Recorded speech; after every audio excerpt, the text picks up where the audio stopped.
Welcome back, folks. Don Patterson here again, joined once again by Andrew Burt. Before we even get started with this afternoon, I want to once again say thank you to all of our sponsors. Without them, we couldn't be here doing what we're doing today. I'm going to turn that off so we can see things just a little bit better. There we go.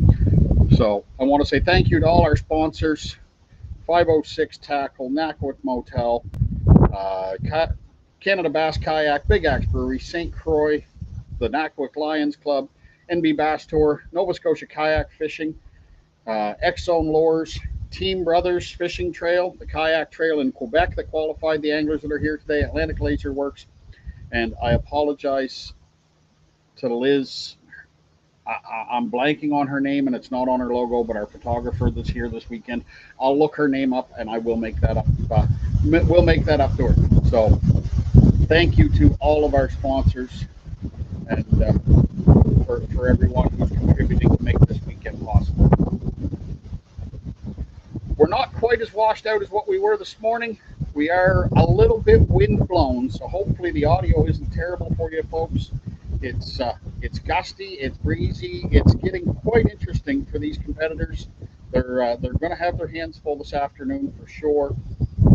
And Andrew, we had hardly a breath of wind first thing this morning. Things have changed a little bit. Just a little bit. We had some sun, which seemed to warm us up, and then the wind came and took all that warmth away. It took it away in a hurry. I'm not going to say I'm colder than what I was this morning, but I know a couple guys came in and layered up a little bit more. But enough about us and us whining about being cold. Let's talk about what's happened while we were gone, because anyone who's been following along at home and watching this live leaderboard, there's been some shaking and moving. There's some big moves. We've seen the lead change probably 3 times in the past couple hours. Oh, 3 or 4 at least. We've got 9 out of the top 10 are now above 70 inches. We have, what are we at, about an inch or three quarters of an inch to an inch separating the top 3, with Peter Ninehouse taking the lead with 84 3/4 inches. See when once it scrolls again, and it's taking forever. Renee's behind him with 83. Okay, so we're an inch and a half from first to second, and then 2 inches total from first to third.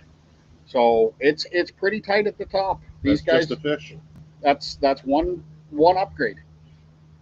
Can launch these guys from third or fourth all the way up into the lead. Our on-water correspondents are back out there. They're searching around, trying to line up our on-water interviews for this afternoon. So now our wind today is coming, it was saying northwest. It feels like it's shifted. Yeah. It does feel like it's shifting, more out of the south. Andrew, if you were out here and the change in conditions from the dead calm this morning to wind blown this afternoon, how do you adapt? The survival instinct says find shelter, but that doesn't necessarily means I'm going to find fish. I would be following the wind though as it pushes the bait to the shore. So I'd be targeting the opposite side of the river right now. Yep. Personally, we do have a few anglers on this side of the river. We saw some success. One's right by the docks here, so it's really hard to say. I'm wondering, these guys, if they're not this transition between as the wind shifts, if that's not what they're trying to take advantage of, is as those fish start to pull off, because the wind did start coming out of the northwest, yep, which would have been blowing it into this bank, and now it is shifting around. I'm wondering if the guys are trying to capitalize on it transitioning as those fish shift their own focus, yep, and go looking in a different direction. So, but all in all, even with the wind, we could, I guess we could ask for a better day. The guys would probably prefer not to be out there when there's white caps breaking. But from our perspective, sitting here nice and dry on shore, it's beautiful. It's beautiful. I can handle a little wind. Yep. It's just, I don't know what to say. I've always watched the hook and paddle leaderboards when they're on Tourney X. But I will honestly say I've never been as engaged in it as what I am today. And you're sitting there looking at names and numbers on a screen, Oh yeah. but the anticipation is just it's wild. It really is. Especially when it is so tight in the top three. Yep. Especially, but still knowing like one big fish could pull somebody from 6th or 7th up and because I was looking at the individual fish, and there's some people that are still sitting on 14s as their smallest fish. Absolutely. Right, so they can get a 4 or 5 inch upgrade. And that is huge, just huge in the leaderboard right now. Well, we look right now in 5th place. We have Johnny Muzzerall, 75 inches even. Like that literally could be, hypothetically, 5 15-inch fish. Yeah. All of a sudden, one 20-inch fish there's a 5-inch upgrade. One fish. Yeah. One 19-inch fish. 4. And he's jumping from. In that case, he would jump from 5th to probably 3rd. So it's still early. These guys fish for another 3 hours. We're here till 3 o'clock. Today, the leaderboard will stay live all the way up until 3 o'clock. Tomorrow, we got to make you folks at home have a little anticipation, as well as the anglers. We can't let them know it all before they come off the water. So tomorrow, the leaderboard and the live stream will cut off at 2, and nobody's going to find out final results until we do the award ceremony later that afternoon. I guess technically evening, between 5 and 6. Yeah. I don't have the schedule right in front of me. I believe it's 5:45 is the time for that. So one of the things we were talking about earlier around here with, and I know we're going to talk about it again tomorrow, but I want to take a minute to touch on it this morning. We were watching a couple boats, local boats, I assume, that have been in the water for the season, pulling out, and we have the clean, drain, dry procedures in place to make sure. I just got a message that there's a lot of wind noise. I don't know what we're going to be able to do to counteract that, other than try and shield the microphones the best we can. So we apologize for the wind noise, folks. But yeah, so we're doing the clean, drain, dry with these guys. So before we leave, we're going to have someone from, I believe it's the DNRE tomorrow, will be here as a guest in the morning, or in the afternoon, sorry. We'll be talking a little more about it, but it's an important conservation effort to make sure that we protect our water bodies, because these guys could be in the St. John River today and tomorrow, and then in a back lake or in a different water system entirely different the very next day. And we don't want to spread aquatic plant life from one body of water to another. So folks, if you're pulling your boats out for the season, you may think, oh, it's going to go home and sit in my garage for the whole winter. We have a plant that came into New Brunswick over the last few years called Eurasian water milfoil. And biologists have some very choice names for that plant. But it literally can go dry, be dormant and dry for months, and then a couple drops of water, it's coming back to life and trying to grow roots. So we're going to try and keep that from spreading any further than it already has. So I'm looking around, Andrew. This morning, we could see probably 5 or 6 boats. Oh, at any given time. At any given time. I'm going to move my mic to the other side of my body, so I apologize if I bump it and make a little noise. See if maybe putting it over here might shelter it a little more from the wind.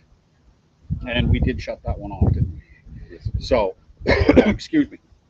Like I said, this morning we could see 5 or 6 boats at any given time. I'm looking around. 2 there, 3. 3? So, well, 3 including Brian down here. Yeah, Brian's down here. Our fearless leader may have had a phone mishap. His phone may have gone splash, so it is currently in his vehicle drying out because he can't submit any of his catches. So, Brian, we gave you a chance to stay on the water right till the end, not have to come off the water or do anything, and you go and drop your phone in the water. So guess what? That's not on us. We tried. And that goes to speak to important things we need in kayak fishing. It's called a tether. Keeps your phone, when you drop it, it bounces back. Yes, he got his phone back. He didn't lose it, but it got wet. wet. Did get wet. So hopefully Brian's phone's able to dry out, because he did say he's got some pictures on his phone that he was, trying to or going to try and submit, and so hopefully he's able to get back in the mix here and not lose his day. So we've got some interviews coming up. One of the ones we have, and I want to talk a little bit about this um, before we actually get to them. We've got a while to wait. Oh, excuse me. We've got some young anglers here. Yes, we do. We've got some very young anglers here. We're going to be speaking with young Quinn Marsh, who we talked to for just a minute this morning. Quinn is what? 14 years old and competing for a shot at a slot with Team Canada.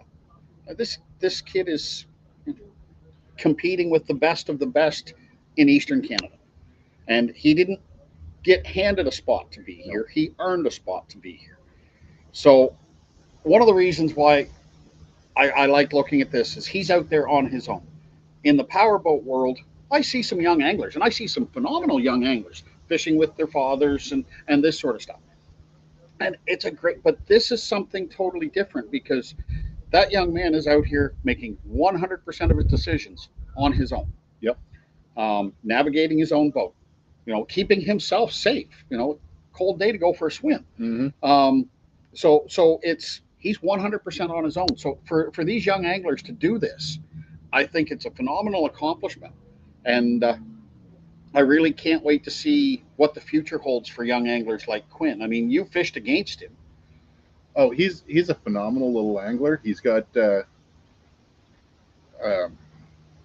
lost my train of thought there. He's been fishing with us at Hook and Paddle for, I think this is his third year. Okay. And he started in an inflatable, which is a task in its own. Yeah, try to I would navigate. say. And I've seen them, the slightest wind will move you 50 meters before you even realize it.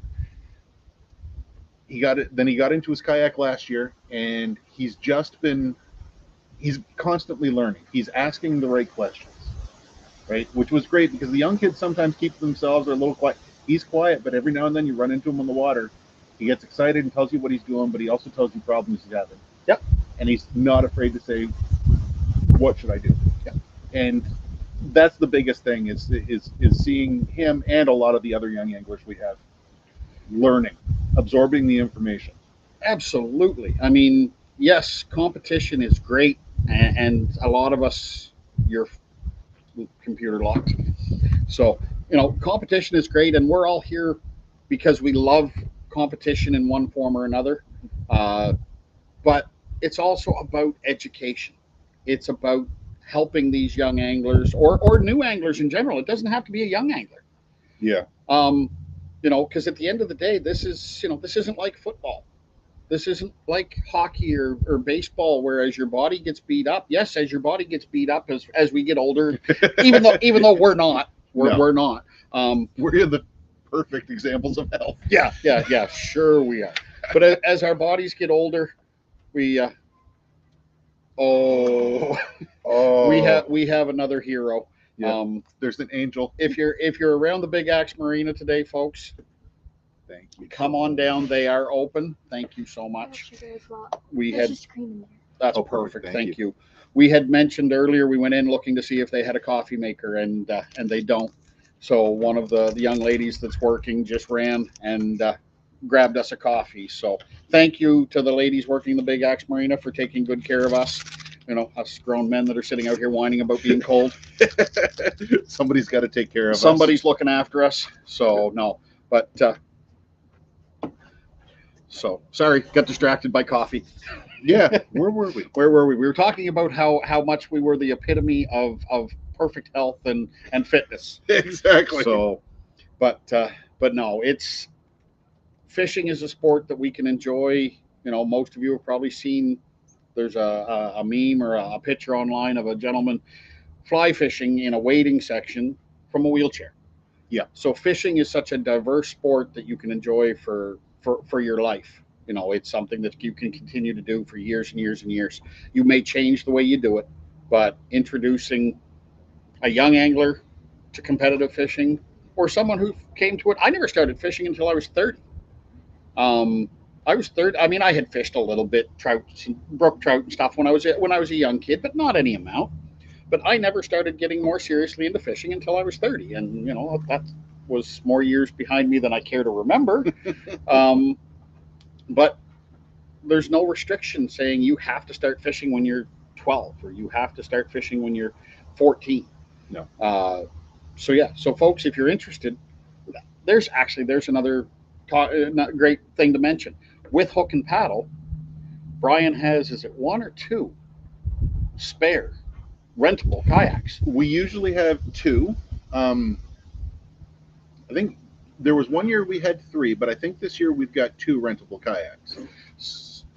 Probably a little late this year to give it a try. I believe this is the final event. This is the final event, and if you want to give it a try, I'd pick a warmer time to do it. Yeah, not first thing in the spring and not last thing in the fall. No. Because I think it's almost inevitable with virtually everybody who climbs in a kayak at some point.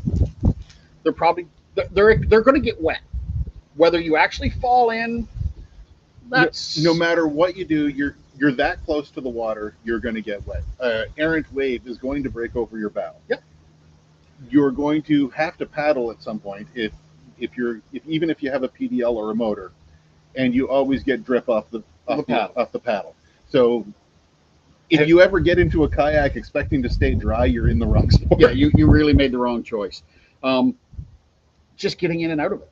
Yes. Just getting in and out of it. I mean, you're going to get wet. Yep.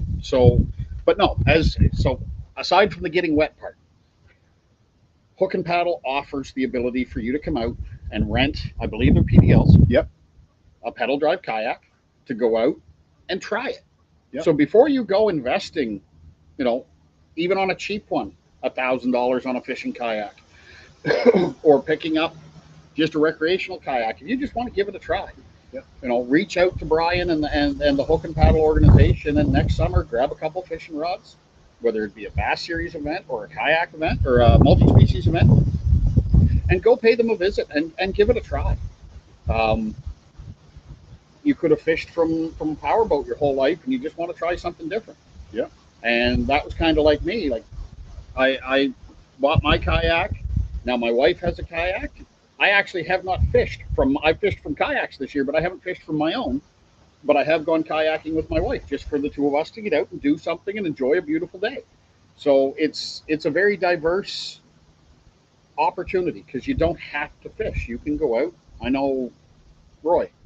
Oh, Roy goes out with his wife all the time. So I'm waiting to see when. Well, I keep watching for a call in from one of our correspondents. So far, they're still moving, or I assume they're moving to the spots where we indicated they would find an angler. I think. Well, Greg was with Jeff, so I think he's just following Jeff until it's time. Yeah, and Mike should be with. And I'm thinking that they're getting around that point to where some of the guys have probably moved to break that wind. Yes. The only surprise they're going to get is the wind has now shifted, and I've noticed it's laying down here. So hopefully that continues for the afternoon. Yeah. And these guys will get a little more peace and calm out there rather than fighting breaking waves, because as Andrew mentioned, a wave breaking over your bow is going to make for a cool day. Yeah, and it's not with the cool wind. You don't dry out like you would in the summer.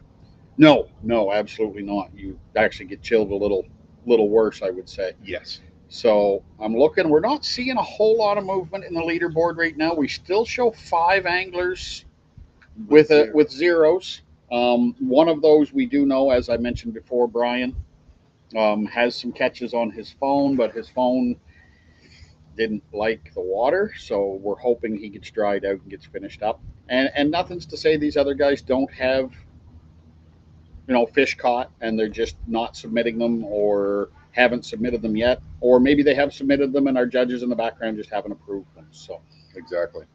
So let's talk about that. I mean, we touched on it this morning. You said you judge for some of these events. Yep. So in the background, I know today we have 3 judges? 2 or 3? 2 that I know of. Okay. That's Chris Arnold and Darren Moran. Yep. Who are 2 phenomenal kayak competitors themselves. Oh, wow. Anglers. They're so good. Yep. So so they're in the background judging. Chris had qualified, but he couldn't come up because of work. He couldn't come up because of a work situation. And Darren, I was speaking with him earlier, and he's he's enjoying watching at home, but at the same time, he's just chomping at the bit, wishing he was here. So, Yeah.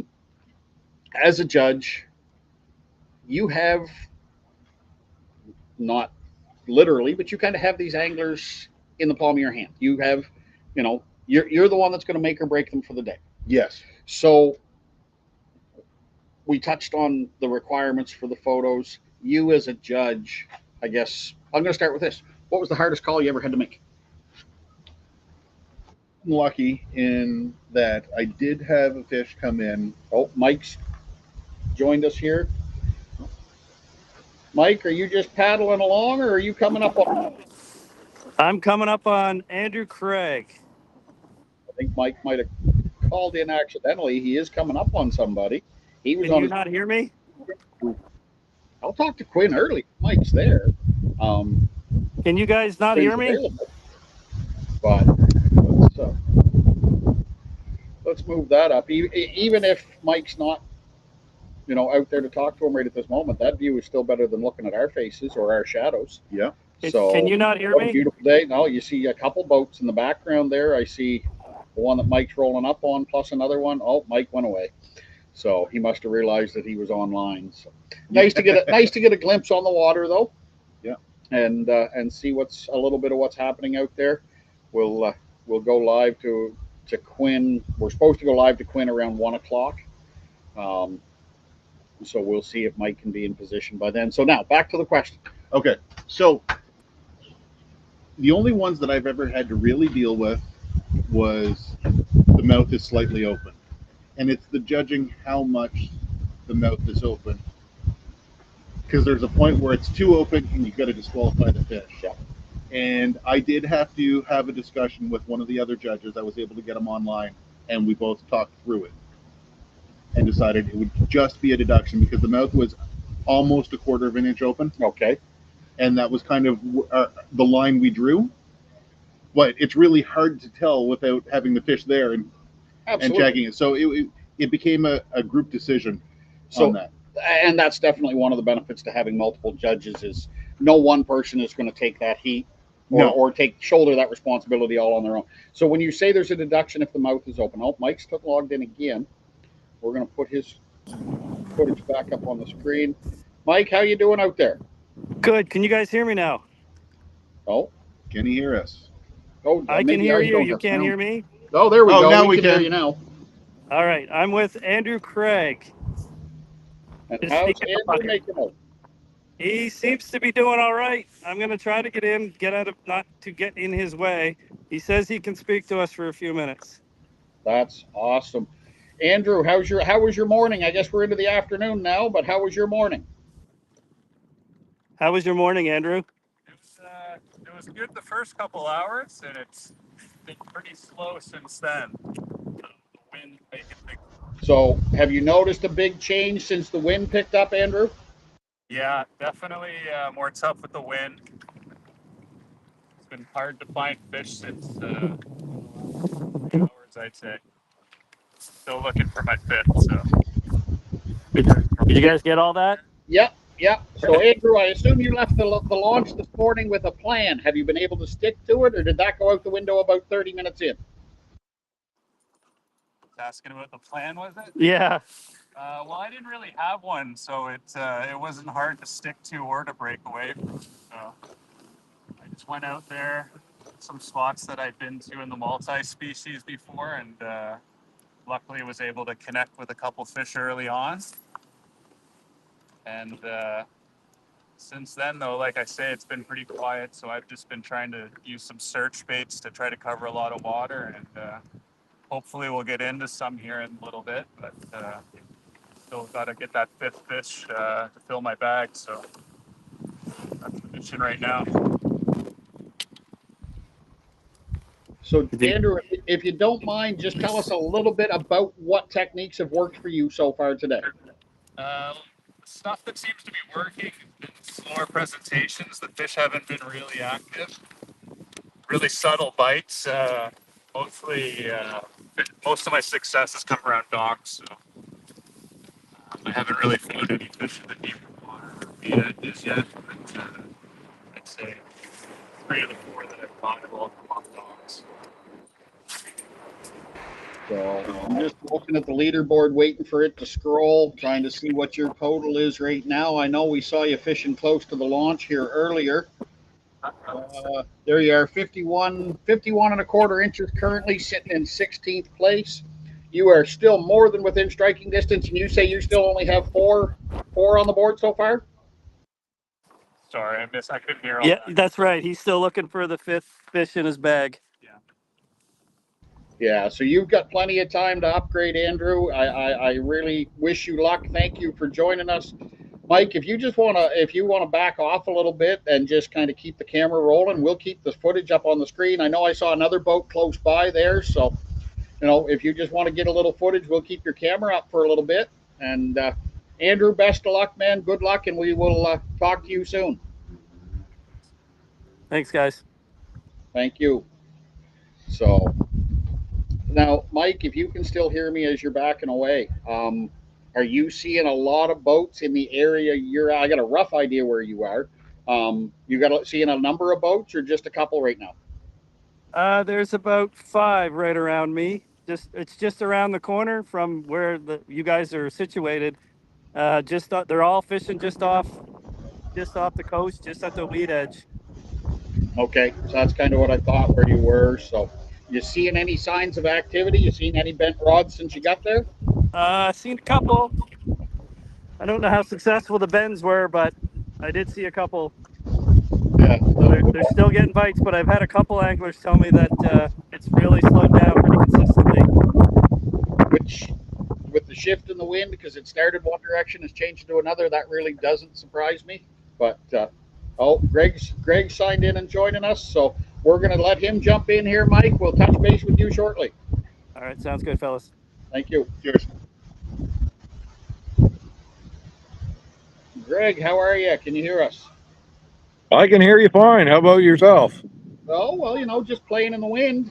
Now, Okay, yeah, me too. We're out here. I got Quinn Marsh with us right now. You found Quinn, did you? I did find Quinn. How's Quinn making out? How are you making out today, Quinn? Not too great, he says. Now, we mentioned before, Andrew and I were talking that, Quinn is 14 years old. He's currently sitting in 20th place with 45 and 3/4 inches. So, I mean, he's not out of the running. He's still got all kinds of room to go. So, yeah, it's early yet. Quinn, can you hear me? Yeah. Yep. So, Quinn, you are the youngest competitor in the field. Yep. How much pressure do you feel, or do you just say, no, I'm just gonna go have fun and go fishing? Yeah, I'm gonna have fun and fish. Just gonna have You get fun. that? He's just gonna have fun and fish. And that's the best approach to have. That's wise words from a young man. Now, Andrew tells me that you started fishing out of an inflatable kayak. Yeah. You want to tell us what you're running now and what you think of it compared to your inflatable?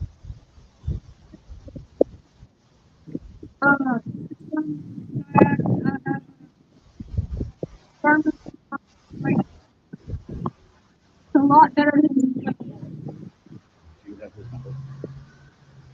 So we're having a hard time hearing him with the wind. Okay, so his setup this year, or right now, he's running the Wilderness Systems Recon 120 PDL. Yep.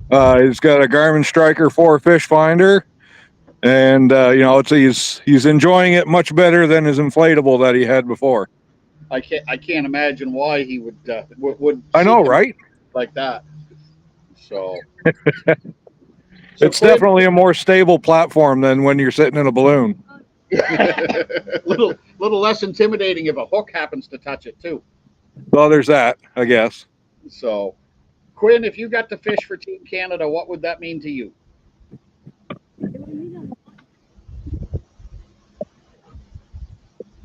Did you get it? No, we couldn't hear him. He was saying it would mean a lot to him, but it would definitely be a lot of pressure.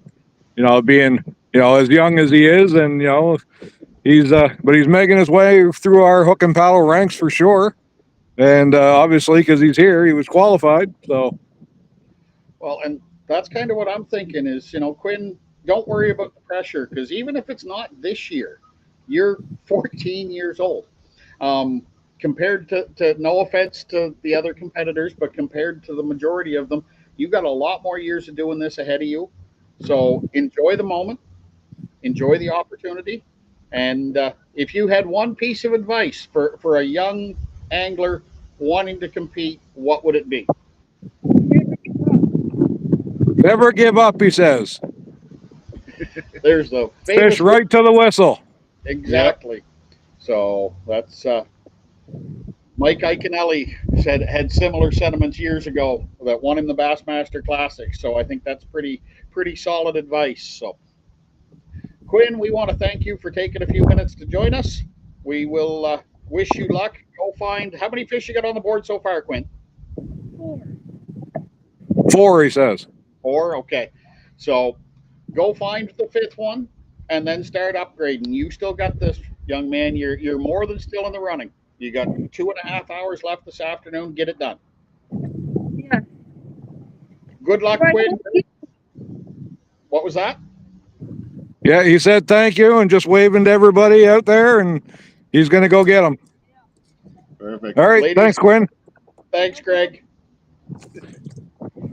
Ladies and gentlemen, young Quinn Marsh, 14 years old. He's an absolute, as far as I'm concerned, an absolute rock star at this point. Yeah, oh, definitely.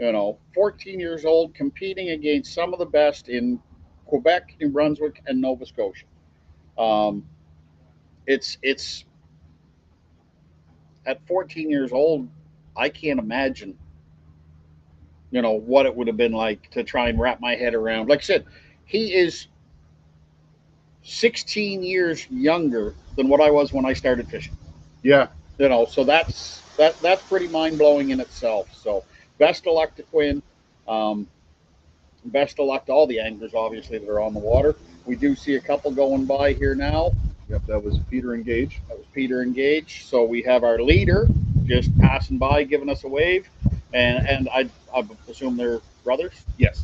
So, and so they're passing by. Whether because Gage was respectable on the standings the last time I looked.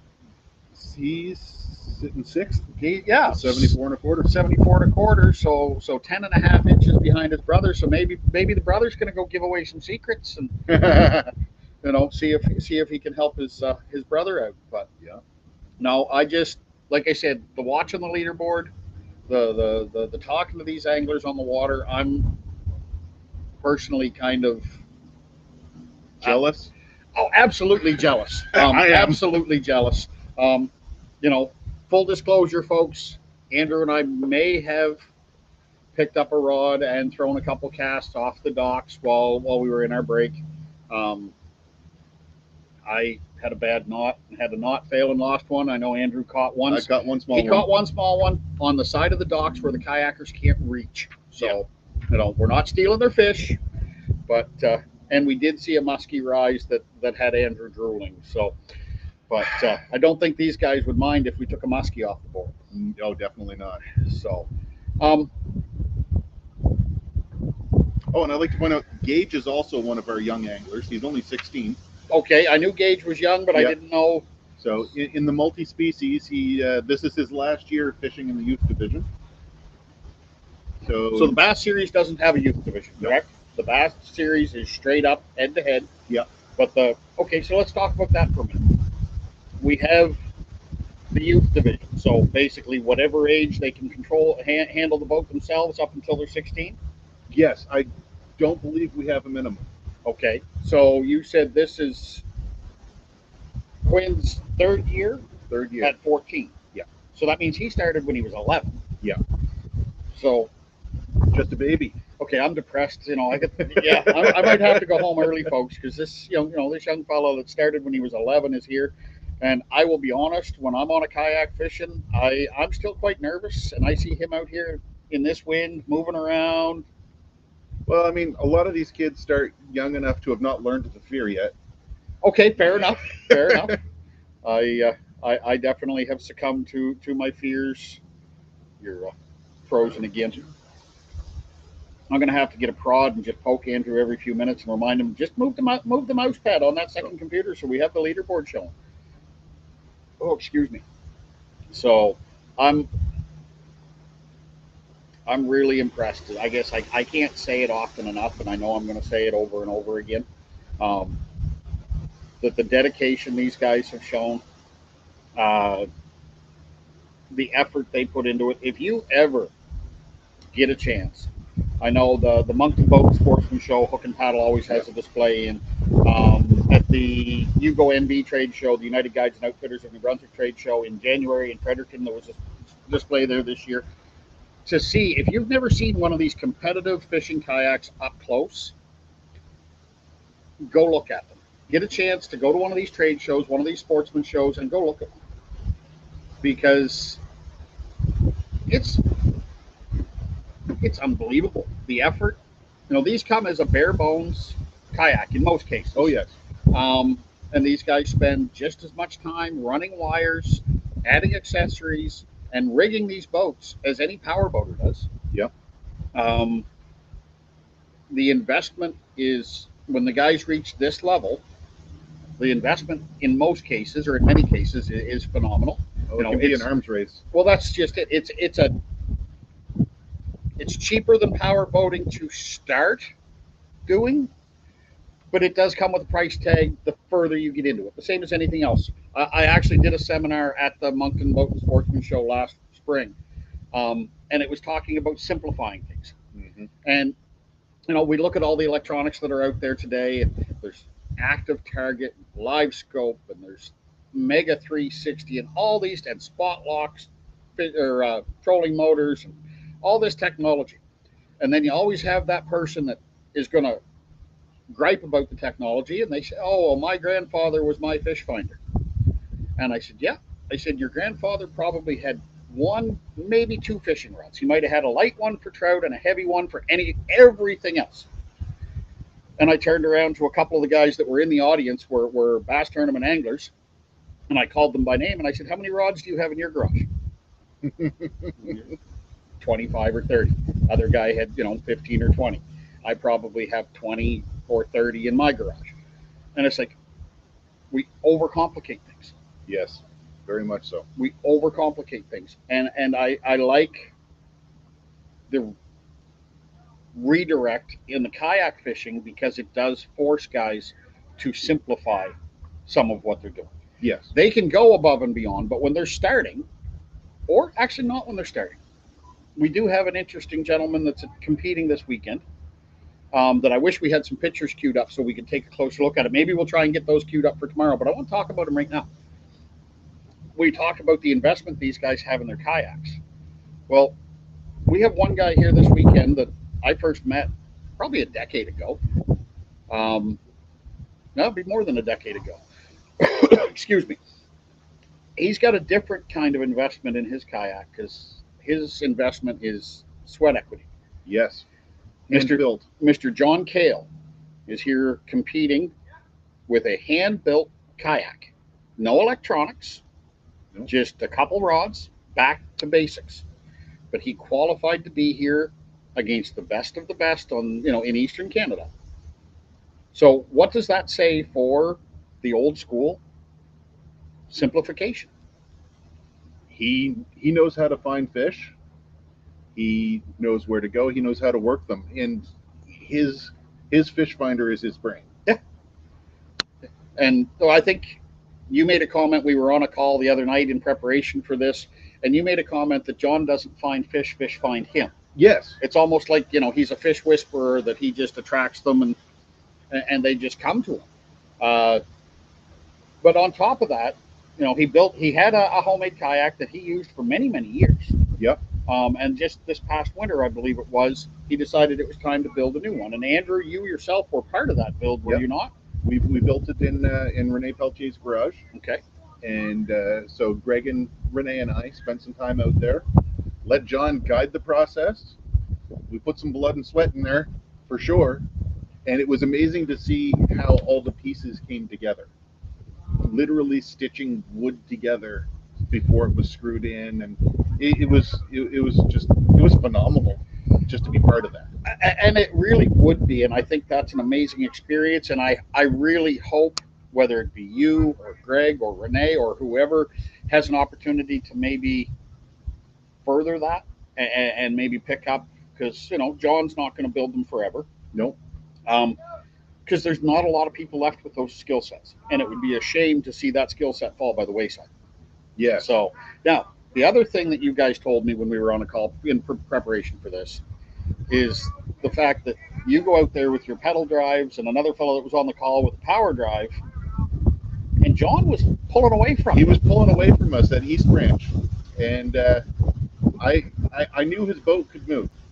I've seen it move, but on the water with Ben, and we got a late start. We won't get into that. It was all my fault. I forgot a few things in the car multiple times, but we decided to make a run to the far end of East Branch, and we could see John in the distance, and both of us full throttle, and John was just pulling away, and Ben looks at me and says, "Is John faster than us?" And I said, yes he is, and it was effortless for him. Yep. Yeah, that boat doesn't even cut water; it just slides across it. So, like I said, hopefully maybe tonight we'll be able to pull some pictures and have some stuff ready, so we can maybe queue up some pictures and show you folks that at home that boat tomorrow. But it really is phenomenal to see. John is a phenomenal angler, but also a craftsman. Very much so. And maybe I shouldn't be asking this. Any idea how old John is? I don't know for sure, and I'm afraid to hazard a guess. That's why I thought I'd ask you, because I didn't want to make that guess either. So, I don't know. He doesn't move quick, but he'll sneak up on you. oh yes, yeah, no. And John, you couldn't ask for a nicer guy. So hats off to him. Kind of a tip of the hat to the old school way of doing things, and the fact that you don't necessarily need all the technology to get where these guys are today. You put the time on the water in, nothing will ever replace that. No, definitely not. So, okay, so it looks like we're having signal issues with one of our anglers that is supposed to do an interview, so we may not be able to get that one in. But it's actually, part of me wants to turn my camera around. It's kind of entertaining. We had some folks that stopped by earlier to check out the launch, because they had a pontoon boat they were doing some work on that they were that needed to put on the water and do some testing. And now in this wind, they're trying to load it. And pontoon boats are awkward at best, and they catch a lot of wind. So if you see me distracted, it's because I'm watching to hopefully make sure this guy doesn't completely destroy his pontoon boat as he loads it. And why my mouse is not moving. So once again, folks, I want to thank everyone for helping us be here today. I'm just going to take a quick commercial break while we send a couple messages and see if we can line up an opportunity to replace the angler that's in a bad signal zone. So bear with us. We'll be back in just a minute.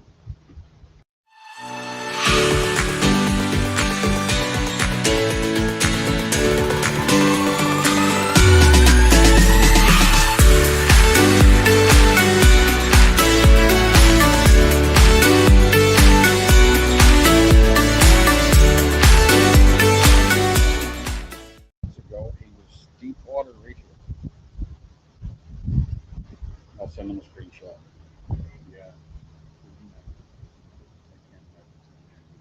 So we're back, folks, and you'll have to bear with us. We're just trying to fix up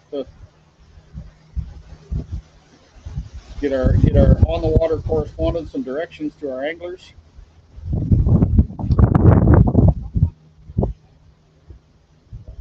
So the commercial breaks, we gotta ask them for some longer videos next time, so we can do that. But welcome back to beautiful Nakwik. We're at the Big Axe Marina with the wind blowing.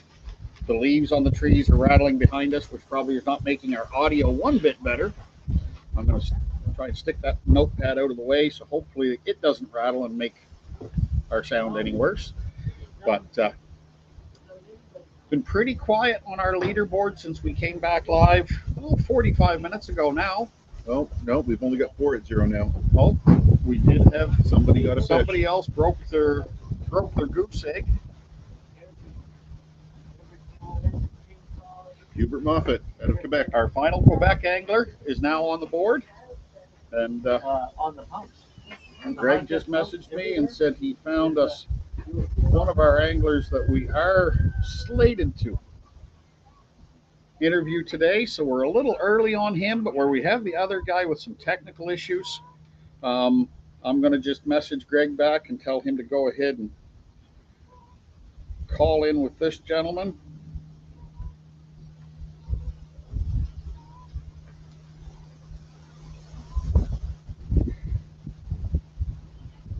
So there we go. Just a little bit of on-the-fly production, folks. We're not fancy enough to have an off-screen producer to do all this work for us. So Andrew and I are just double duty, triple duty, whatever it takes to bring you folks at home some coverage. So just got to wait a minute now. Greg's going to be calling in, and he'll join into our feed, and we'll got to get our angler to call in as well. Oh, that's right.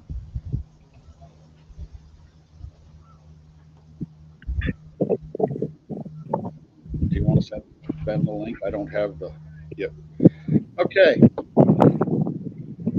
We're just going to move to a little less windy spot. Yeah. Well, we're just sending Ben the link to get him to call in. He probably already has it, but.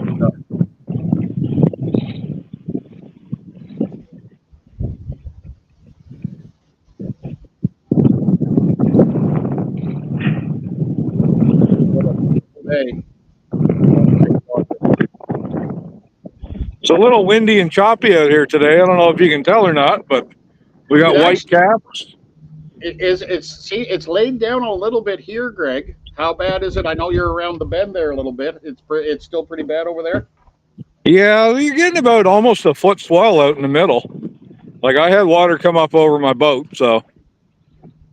I offered you that rain jacket, but no. Oh yeah, no, I'm all good. Okay. He said he was tough. He said he was tough, folks. So if we hear Greg complaining later about being cold, we're going to blame him. So I won't. So I texted Ben the link, so he should have it. Yeah. I think he's got to put a rod down long enough to actually call him. Yeah. That's okay. I like having on water footage better than I like, everyone having to look at us anyways. So I can't even remember what model that is. It's a Wilderness Systems. The Tactical Pro 128. Tactical Pro 128. That is one of the largest kayaks I have ever seen. Get a bite.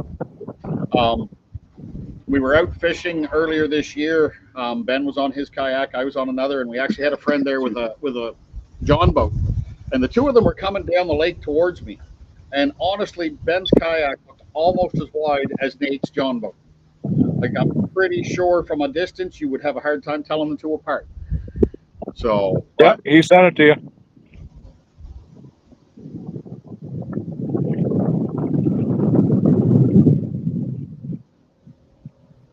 And as you can see, folks, you've got the kayaks are equipped, trolling motors on the front with spot lock. He's running dual fish finder screens. We're going to have a chat with Ben once we get he is. Let's keep him pulled in here. Ben, how are you? Hey, what's going on, Donnie? Well, we're just sitting here watching you guys catch fish, watching the leaderboard. I don't know if you've been paying attention. I absolutely have not been paying attention. I have no idea what position I'm in. All I know is we just keep on fishing. The question is do you want to know? I do not want to know. Oh, so then we should tell you. I guess you're going to tell me. Why don't you tell me? No, we don't have to. We don't have to. All right, very best. Keep doing what you're doing. Yeah, keep doing what you're doing. So, Ben, I got two things I want to talk to you about because I know you can talk, number one. And we did have a technical issue with another angler, so we've got a little extra time to fill. You have fished many years in power boats and that sort of stuff, and it's just been more recently you switched from the power boat side of things to kayaks. Number one, what possessed you to make the change? And number two, I guess obviously it's going fairly well for you. You qualified to be here, but how do you feel it's changed you as an angler? I guess. I'll tell you, fishing for me has been a passion for so many years, as you know, Donnie. And when kayak fishing came onto the scene, I was interested from the get-go. But to actually try it about 2 years ago, it was absolutely a game changer because it's a completely different skill set. Finding fish, fishing in a tournament, those things were absolutely, something I was familiar with. But to do it in a kayak, to be able to strategize, being limited with the no power and just to maneuver yourself on this kind of platform is an absolute challenge. I think it's great exercise. It's great to go outdoors, and if you like fishing, it's one of these things where you can easily put that in the back of your truck, go out there, hit a bunch of lakes that you've never hit before, which I've absolutely enjoyed. I started out on the Hook and Paddle multi-species series, and then luckily for me, they came up with this bass series this year, and it was just absolutely amazing. Beyond the challenge of trying to perform and hook bass in a kayak, I gotta say the camaraderie is something I've never seen before. I mean, it's unbelievable. From launching your boat to just being friendly on the water, and just even in the off season, it's a real community, and I have to recommend it to anybody who loves fishing and loves the outdoors. No, and that's great. I just wanted to mention we had a big move on the leaderboard. One of our Quebec anglers, Hubert Moffat, was sitting on 0 here just a few minutes ago, and he has now jumped all the way up to 11th place. So definitely a big move for him. And that looked like a bite that Ben was just swinging at. So Ben, the other thing I wanted to talk to you about is you represent St. Croix Rods and Seven Reels, one of our sponsors this weekend. Yes, so we wanted to see, how do you go about selecting your rod and reel choices for an event like this? The nice thing about St. Croix, other than the fact that we make the best rods on earth, is that we actually make very specific rods for very specific purposes. What I mean by that, Donnie, is there's a lot of bass rods out there, but if you just look at the bass rods, I mean, the engineers at St. Croix know what they're doing. They have a different rod for every application. Not only do they have that, but they have it at different price points. If you're just getting into it, I was trying to demo the black bass rods, which are kind of our entry-level bass series rods this year. Not too expensive, but have a technique-specific application for whatever you're looking for, whether you're drop shotting, jerk baiting, tubing, whatever it is.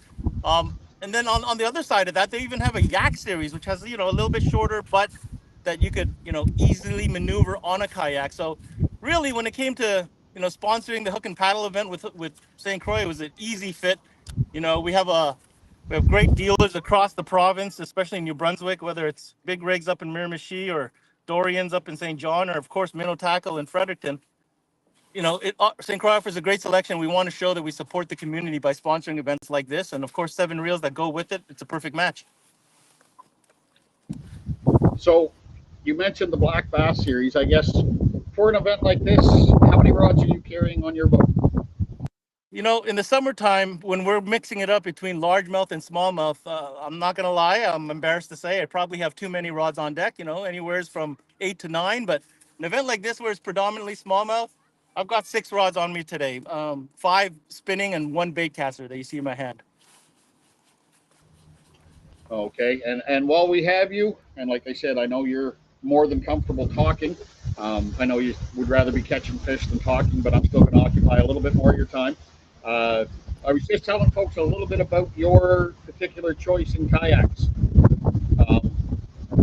or your kayak Titanic, as well. I think there's a couple other terms that go along with it. I've heard a couple of the guys mention. Do you want to tell folks a little bit about the rig you're running this year? Yeah, super proud to say I got an opportunity to get on board with the Team Wilderness, which is a manufacturer of kayaks. They're actually owned by a company out of Montreal, so Canadian on top of that. And it just so happened that when I came on, they had won Best New Kayak at the ICAST show last year with what you see me fishing on right here. This is the Wilderness brand new Tactical 128 Pro. I believe I may be the only one in New Brunswick with this platform. I know my fellow teammates from Wilderness are running also the Recon, which is a very popular pedal version of this. But the reason I got into this was you know, Donnie, you know me. I like my toys. You know, I've got my double Lowrance 9-inch screens. My Elite FS is on front. I got the trolling motor. I got the power pole. I even got active target coming out the sides. If you can see right here, I can control that.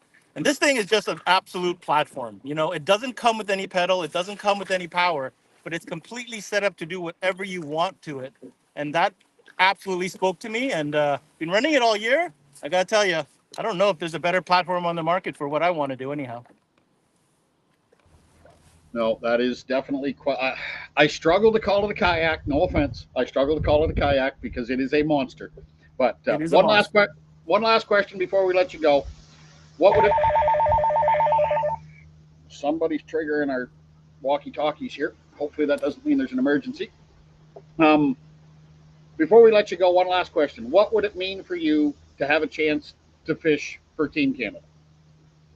Wow, that's a big question. I tried not to give that too much thought, just to not add extra pressure on the fact that I'm fishing against the best anglers in Nova Scotia, New Brunswick, and Quebec, who all have more experience in a kayak than I have. So to even have a shot at it means a lot. To win it, I don't know. You're going to have to ask me if that ever happens. I have no words for that right now. It's too much to think about. Fair enough. Fair enough. Good luck, Ben. There hasn't been a whole lot more movement on the leaderboard. I'm not going to burst your bubble.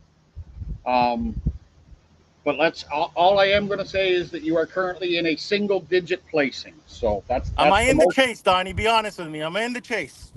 absolutely. All right, then let's keep her going. So best of luck to you. Good luck, Ben. Great Keep job, guys. Thanks for doing this today and all the volunteers as well. Thank you so much. Keep it going out there. Thank you very much. We'll let you get back to standing up and fishing. Greg, can you still hear us? Yep. So I don't know. Do you have anyone else close by there, Greg, or are you just?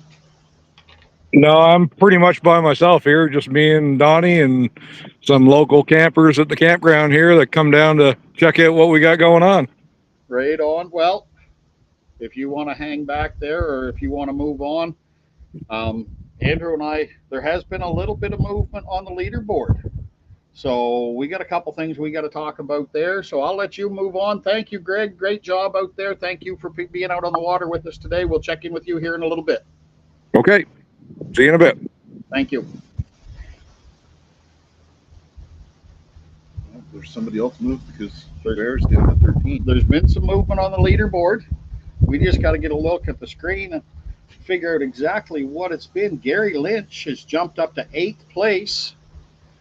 Wow, 74 inches, and he was. Gage was in 6th. He's down to 7th now. So there's another move. This leaderboard scrolls so quick.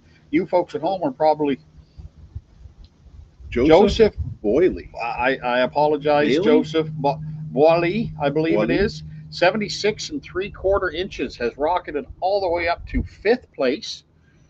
So I think that was 5th for him. Yep, 5th. That's 70. That is a 5, isn't it? No, he's 76, 75. He's tied with Ben at 76, 75. So yeah, we've definitely seen everyone. A lot of the anglers were saying that things had slowed down, but I guess we still have a few people finding some bigger bites.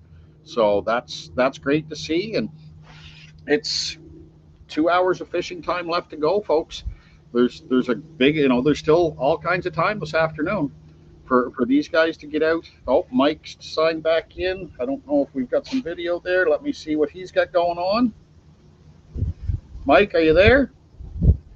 Can you hear me? We can hear you. Okay, I am with Amanda Metz.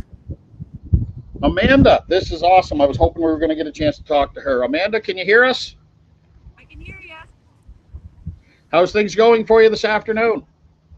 Well, the bite slowed down about an hour ago, but I got 5 fish, so I'm calling it a win. Yeah, well, I mean, when you were by us earlier, you said you had actually lost a couple off the bump board. I'm hoping that trend has stopped. Yes, it has, and I was lucky enough to find myself a largemouth today, so. Absolutely awesome. Phenomenal. We were talking about that first thing this morning about whether or not we were going to see a largemouth. So, do you mind me asking how big it was? Yeah, think it was 13 1/4 or something like that. Not a big one, but it was a nice surprise. No, absolutely, absolutely. So Amanda, you're the only female competitor in this event. Does that create extra pressure? Yeah, I mean, the worst thing I want to do is come last because I want more women to join the kayak series and get out on the water and enjoy fishing. So I put a little extra pressure on myself, and just hope it pays off. I think I Well, should mention that she was first in the second last multi-species and third overall in Fredericton. So she's been doing women proud. and last year's Rookie of the Year, was she not? That's right. Yeah. So no, Amanda, you are a phenomenal ambassador for the sport of fishing. Period. Not just for women, but for the sport in general. But no, absolutely, you do women proud every day. Not only as an angler and a competitor, but as a business owner, being an entrepreneur, the owner of Minnow Tackle Shop in Fredericton. We're trying not to let stuff blow away here. Trying not to let coffee cups spill over onto Brian's laptop. He's got his phone wet today. He probably doesn't want his computer ruined too. Oh no. So, Amanda, do you have anything to say before we let you go? I just want to say hi to the kids in Henning, and thanks everybody for the support, especially like you said, we own Minnow Tackle Shop, and we appreciate each and every one of the anglers supporting us. And Hook and Paddle's been a great series, so let's see who's going to represent Team Canada. That's awesome. Best of luck, Amanda. Good luck. Keep upgrading throughout the afternoon. You got 2 hours to go. Mike, thank you very much. If you roll up on someone else, just call in and we'll jump back on. Will do. Thanks, guys. Thank you, guys. Little fish. Amanda Metz, 13 1/4 inches, largemouth. Nice looking little fish, and definitely a surprise. This is not an area that largemouth are prominent in.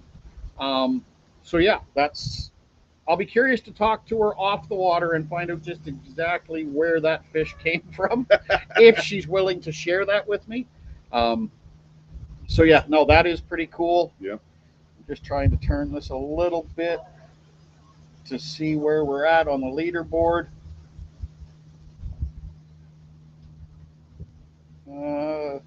No major moves at the top other than Joseph jumping up into 5th And Gary jumping in. and Gary jumping up into 8th.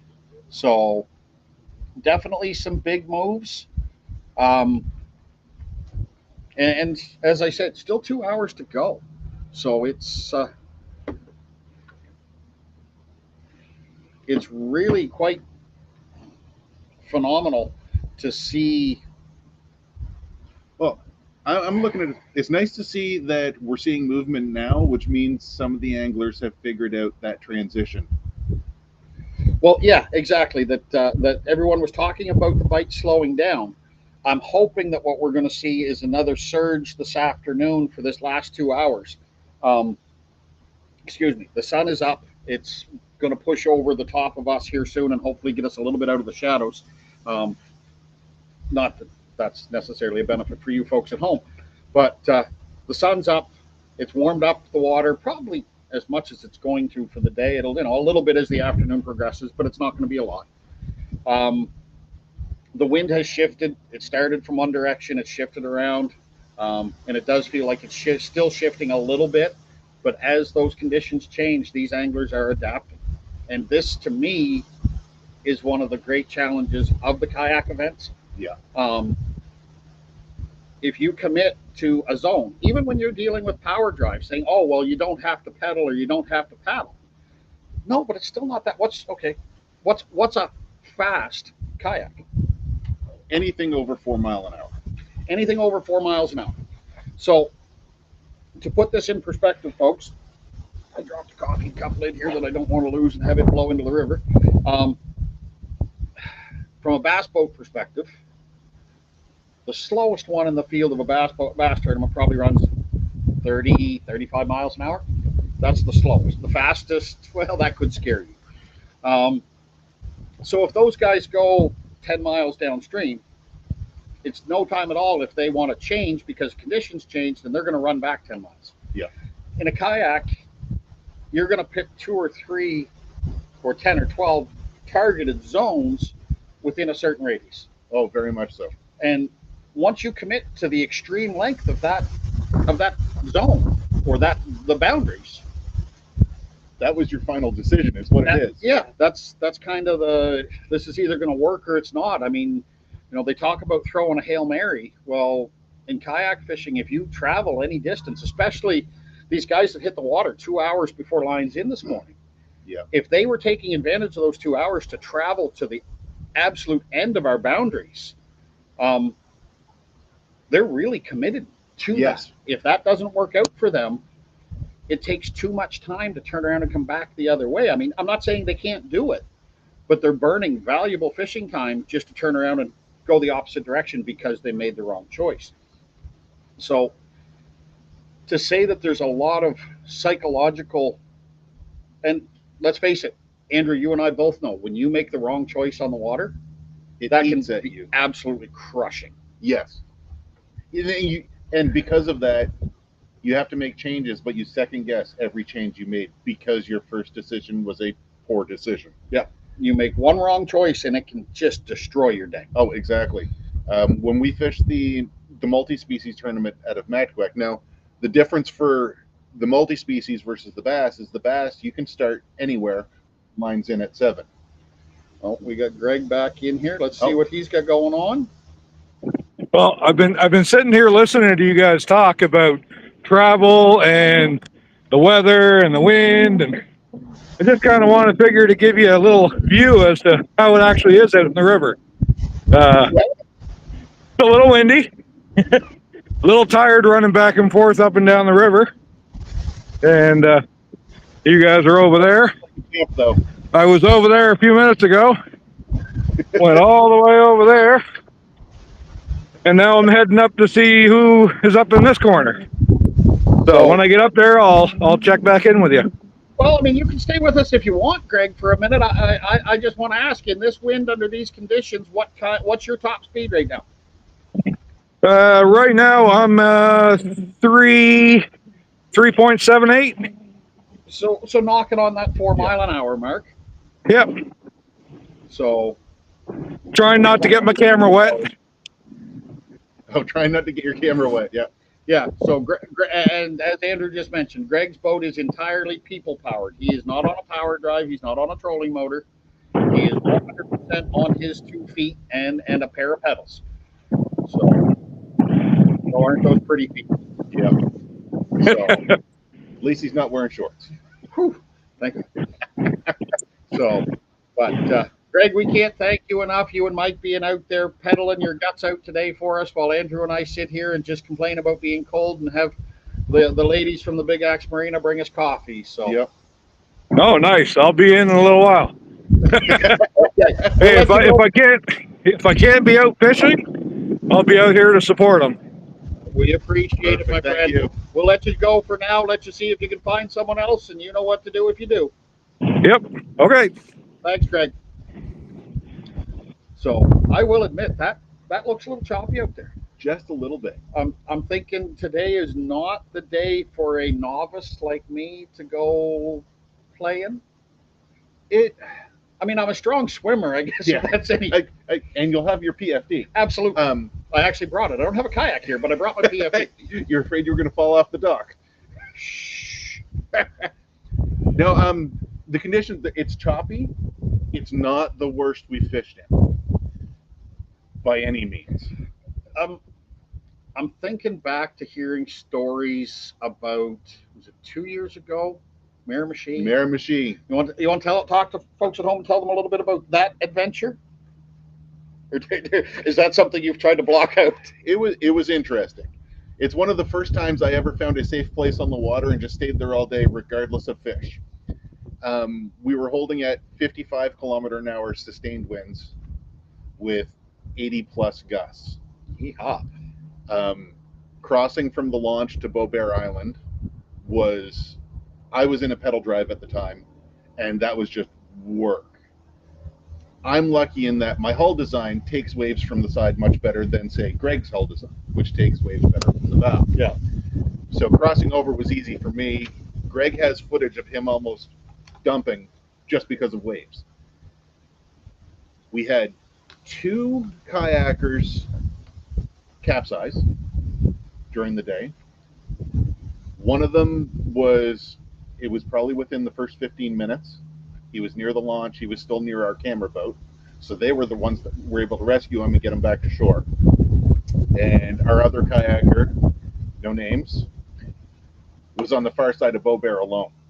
I do remember hearing about this. And when he went in, he was in the water for 20 to 25 minutes at 55-degree water. And he was lucky enough that a boat spotted him that was passing by, and they helped rescue him. So, and this actually highlights one of the things we talked about earlier, especially for novices, the idea of going out alone. Right. Don't do it. Trackers, people, we talk about technology, kind of invades our life, and, we're constantly attached to whether it be a cell phone or something of that nature. But there is a benefit to tracking and that sort of stuff in cases like this. Yes. We actually, the series that I am involved with from the powerboat side of things, we have put a new rule in place that any angler that participates in our events alone will be required. We have a set of air tags that will be put on boats. They will be required. Whoa, what's going on over there with a new leader? Renee jumping up to 86.5 inches. Renee has taken the lead again at 86.5. I'm going to dust Brian's screen off. So like I was saying, we have instituted a new rule that any angler fishing alone will have a tracker put on their boat for the purposes of safety. That the final check-in at the end of the day comes in, and they don't check in when they're supposed to. We have no guarantee we're going to know where to find them, but we'll at least have a starting point based on the last thing from that tracker.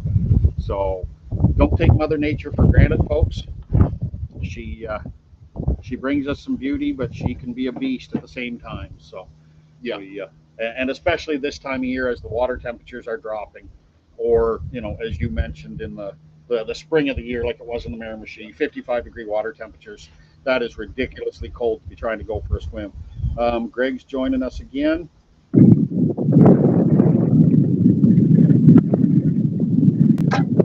Greg, we got the sun on the screen. You can see that you're there, but I honestly can't see much of what you're looking at.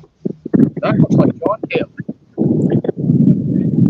That is John Cale. I just rolled up. It's actually quite funny because I think you're probably the most senior angler in our group today.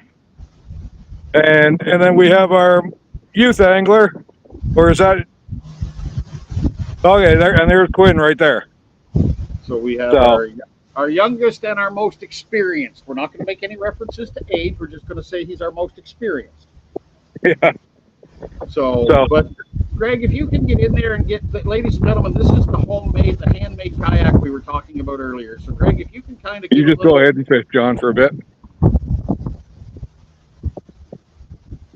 As you can see, John's got some rods leaning up to the front. There's no electronics on this rig. This is something that was made by blood, sweat, and tears by John and Greg and Andrew and Renee. And, just phenomenal to see that kind of craftsmanship, on the water for an event like this. So how was your day today, John?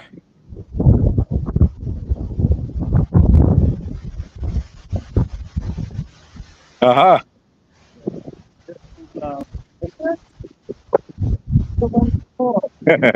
So the big question is, if you're waiting to check in, have you got any fish to check in? I can't hear it. Okay, so he unfortunately hasn't got a bass right now to check in with. Had one, but lost it, kind of thing. And caught a chub. I guess we've got a chub. So John's turning it into a multi-species. I'm just kind of gonna trying to move out of his way here so he can cast wherever he wants instead of at me, because no, there's no hand catching for muskie. No, and with John in the wind, with that kayak sits higher out of the water than most of these traditional factory made kayaks. So, and with no pedal drive, no trolling, no trolling motor. Wind is a different challenge for John altogether. So That's the idea right there. I actually carved this up here. I was at the campground one day and I carved it. so can you guys hear him now?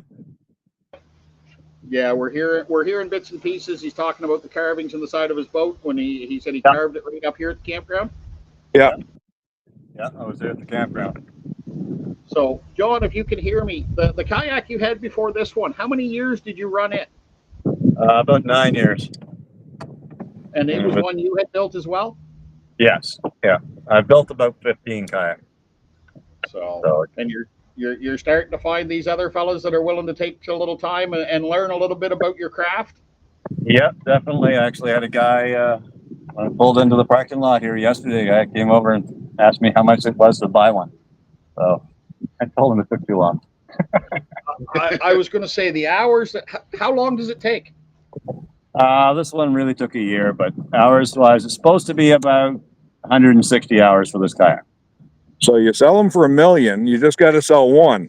I have had it offer a couple times. But, nothing that I was willing to take yet. That's phenomenal, John. And we thank you for being here. We thank you for your time. How many years have you been kayak fishing, John? This will be 52. 52? 52, yeah. So I remember when I first started fishing a number of years ago, I heard about this fellow that used to go down fishing in Reversing Falls in St. John in a homemade kayak fishing stripers. You wouldn't happen to know who that guy was, would you? I know that guy, the same guy that fell asleep twice and woke up going backwards to the falls. Yeah, that'd be me. Now that sounds like a story we probably should discuss off air, because there's probably some choice language to go along with a trip like that. Actually, that's pretty good. It was not the first time I'd gone into the falls, so I knew exactly where to get out. So it was no problem. You have to know what you're doing before you go in the falls. Absolutely. It was the first time in daylight. Yeah, folks, if you're not familiar with Reversing Falls in St. John, do yourselves a favor and Google it. It's where the St. John River collides with the tides from the Bay of Fundy, which are the highest tides in the world, and it creates a phenomenal effect. But it also creates an incredibly dangerous situation if you're going to go down and fish in that area if you don't know when it's safe to do it and when it's not. So the fact that John's going down there. And the big thing is if you get into trouble, cut your line, keep on going. I've had to cut off a couple times. Yeah. You get some great toes if you're looking for a Nantucket Slaterite. So yeah, it's quite the spot. So John, what do you think? I don't want to keep you much longer. I know you're a busy man, but one last question: what do you think, or for you, after 52 years of kayak fishing, what would it mean for you to get a chance to represent Team Canada? I had a chance once before. I was on Australia quite a while ago. I was going to be the captain, so I wasn't allowed to fish. It would mean a lot to me to do it, to actually get out there and fish, represent Canada. It's a big deal for me. Well, you keep slugging away, my friend Andrew. I think it's safe to say that John would be considered a pioneer of kayak fishing here in New Brunswick. Very much so. So our hats off to you, my friend. We'll let you get back to fishing, and we'll stop distracting you. No problem. I can't do much worse than I am right now anyway, so any change got to be better. Good luck this afternoon, John. You're not out of this yet. Exactly. Exactly. Ain't giving up yet. Still in the water. You have a good one. All right. Cheers. Cheers. Bye-bye. Thanks, Greg. So, ladies and gentlemen, I'm glad we got a chance to talk to John. We were just discussing We his kayak. were just talking about his kayak. 52 years of kayak fishing. So John has been kayak fishing longer than I have been alive. Same here. So I It was may not look it, but so yeah. So John's been kayak fishing longer than I've been alive. So that would I would say it's a safe bet to say he is our most experienced. I'm not going to talk about his age, Nope. but definitely our most experienced angler. And to see that kayak up close, folks, I hope the camera work did that boat justice, because it really is a sight to see. oh yes, The way it's put together, the time. What do you say? 160 hours. 160 hours. Let's do the math on that. I mean, it takes the skills of a master cabinet maker really to build something like that. What does a high-end cabinet maker charge per hour to build you a new I set of don't new want to kitchen? know. So do the math on that. Like, what would that cost if you actually asked a craftsman like John to build you that piece? What's that going to cost you? Thousands. Oh, absolutely. Thousands. I mean, I have no idea what the actual material costs would be, but you do have to be very particular about your materials. They've got to be, of the highest quality, because you don't want it to let you down. Oh no, Um, definitely not. and then 160 hours worth of labor. Like that's And that's not including the time he took to design it no. and build his templates before he even cut the pieces. Oh no, And- it's And then on top of that, if I couldn't see the video from this side, but he was talking about the carvings. Almost every panel on that kayak has a different fish carved into it that he hand did over the off season, and it is phenomenal to see. we now have a three-way tie in the 4th, 5th, and 6th place. This wind is getting to be Wow, we have a three-way tie at 76.75 inches. with Ben Wu and then two of our Quebec anglers, Joseph and Hubert. That's a tight top. Well, I guess I was going to say 5, but technically it's all the way down to 6 now. Yep, Yeah, it's unreal. and they're only 6 inches behind second place. Yeah, they're That's wow. this is going to be a horse race to the end. It really is.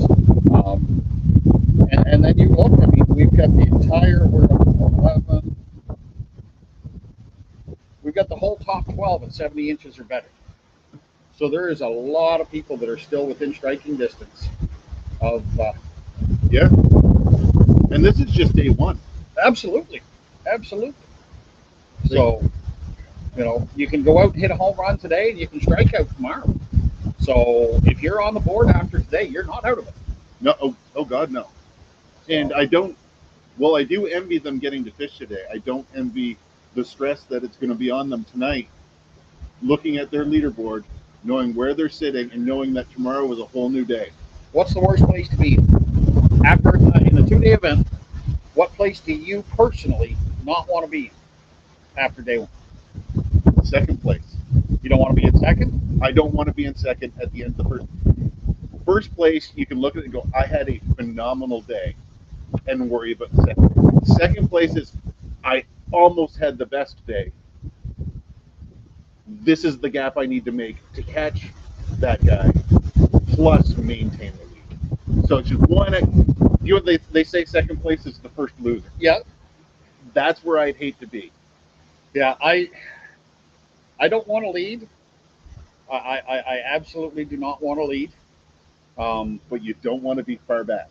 But you don't. Well, that's just it. You Right. don't want to be out of striking distance. But no, I will take second place. I don't want first. I don't want first. I don't want that pressure. Yeah, I see. I just saw that. I thought they were further away than that. But John, that we were just talking to, is just up here within sight. It looks like he's probably trying to find somewhere with a little bit of shelter from this wind that is shifting and picking up once again. Part of me's thinking we should have put our little tent up to keep the sun glare off us, but then I'm concerned that we wouldn't have been able to keep it tied down, and you'd see us chasing a tent across the shore here. And quite frankly, that just wouldn't have been a pretty sight. It might have been amusing. It would have been amusing, but I don't run well. Let's just leave it at that. I don't run at all. So, trying to get another look at our screen here. Excuse me. It's really, I don't know. I'm still somewhat in awe watching these anglers, watching everything they're doing, watching them adapt to these changing conditions. Constantly changing. It's been a roller coaster of a day. You know, we went from dead calm this morning but cold to significantly warmer. We had a northwest wind, then it shifted to the south. Now it's shifted around more. Feels like it's coming more out of the east. Yeah, it's coming from behind us now. So it's been a roller coaster of a day. The only thing we have had is the bluebird skies, which, you know, But depend, at least it's not raining. the And I day's said not. The day's not. Okay. He might have to run because I might have to throw him in the river. So no, I don't worry. I'm not that energetic today. But no, Andrew, if, like I said, you're the subject matter expert. I'm the guy that's used to being comfortable riding around in a boat. Mm-hmm. So if you were looking to make some changes this afternoon, you know, once again, the weather's shifting. We're late in the day. We're down to an hour and a half of fishing time left. You're one of the guys that hasn't found those bites yet. You've got time for one Hail Mary, as we talked about earlier. What's your Hail Mary? My Hail Mary here in Nakawik would be the stream. Okay. I know that the stream holds fish. It doesn't always hold the biggest fish or a lot of the big fish. But if I'm sitting in a position where I need to move, just move. Yeah. To change my mindset, to change a little bit of everything, I'm going to the stream. It's a little bit sheltered. You can worry less about the changing conditions, because one thing that wind does to kayaks is it moves them no matter what. Yeah. Even if you have spot lock, when the wind changes, your boat spins. All of a sudden, you're not facing the direction you want to face. So with all the tools, you're still at nature's mercy. Absolutely. I would go to the stream. I would put some small to medium fish on the board and get out of that fun. Yeah. Get that. You got to wash the stink off. Get the rider. Exactly. Get that. And I mean, I'm a multi-species guy, and I'll have a day where I'll go 4 hours without a fish. And at least with multi-species, I can go, I haven't got these big fish I'm looking for. I know I can drop a worm in, pull out a perch, I've got a fish, and it changes. it flips. Yeah. And then you move, because it's a mindset. And if I'm just fishing bass, I'm going to go to the highest probability with not necessarily the biggest payout, just to get my mindset back on track. Yeah, absolutely. The mental games we were talking about. I remember I went through a streak here. It was quite a few years ago now, and something in my mechanics changed, and I missed hook set after hook set after hook set, to the point I started reaching out to Jeff Rathford, who's fishing here today, and some other good friends, and said, look, you know, I don't know what I'm doing, but it's starting to mess with my head. Yep. And one of the guys, you know, as we talked about earlier, making it simple, dumbing it down. He said, pick up a spinning rod and just throw a wacky rig Senko on a circle hook. He said, you're not going to set the hook, it's going to set itself. Just catch yourself a couple fish. And that's exactly what I did. I went out the next time. I just really basic, you know, situations where the fish kind of set themselves. Got a couple fish in the boat, and I just got over that psychological hurdle. And as foolish as it sounds, it doesn't matter whether you set the hook on one fish or a million. You start missing a few, you start second guessing yourself. Yep. You get the I can't happening. Yeah. And then what do they say? You keep telling yourself something negative, that negative is going to come true. Yep. Right? You're beating yourself. And with like you mentioned, the changing conditions here, we're already, as kayak anglers, we're already fighting the fish, we're fighting ourselves, we're fighting our game plan. When the conditions are constantly changing, when the wind is constantly, all of a sudden you're fighting the wind too. And you don't need that. I'm just looking. Oh, Oh, we got Renee another. upgraded. He said 88. Renee upgraded 88 inches for Renee. Yeah, we definitely got to make some changes tomorrow for the sun conditions because this is getting. Well, we're blind at the computer. Yeah. So I have to look at my phone to see what's happening. So, and I'm just looking for our link to send to. No, we got some folks fishing on the dock here behind us. I'm just looking for the link. We do have one other guest that we're inviting in this afternoon. Oh, that's Rob, right? Yeah, have you got his number right there? I don't have his number. Okay, I do, but I don't have the link queued up to send him. So if I show you his number, can you send it to him? Yes, I'll copy the link right now. So high tech stuff, folks. Just bear with us. We're competent or incompetent. I was going to say that's a strong term to be thrown around. Incompetent professionals.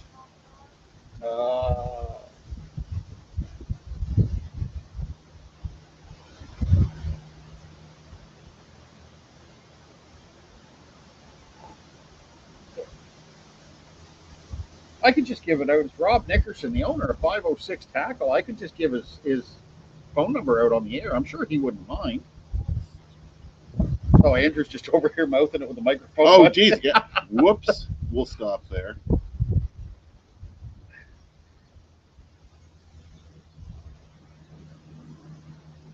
Tomorrow we're going to kind of give the anglers a break. We are still going to talk to a few on the water, but the stress tomorrow is going to multiply for these guys, especially the guys that are in the running towards the top of the leaderboard, with a real shot at taking this across the finish line. So Mike's tuning in, so let's see what he's got going on. If I can find my cursor on the screen.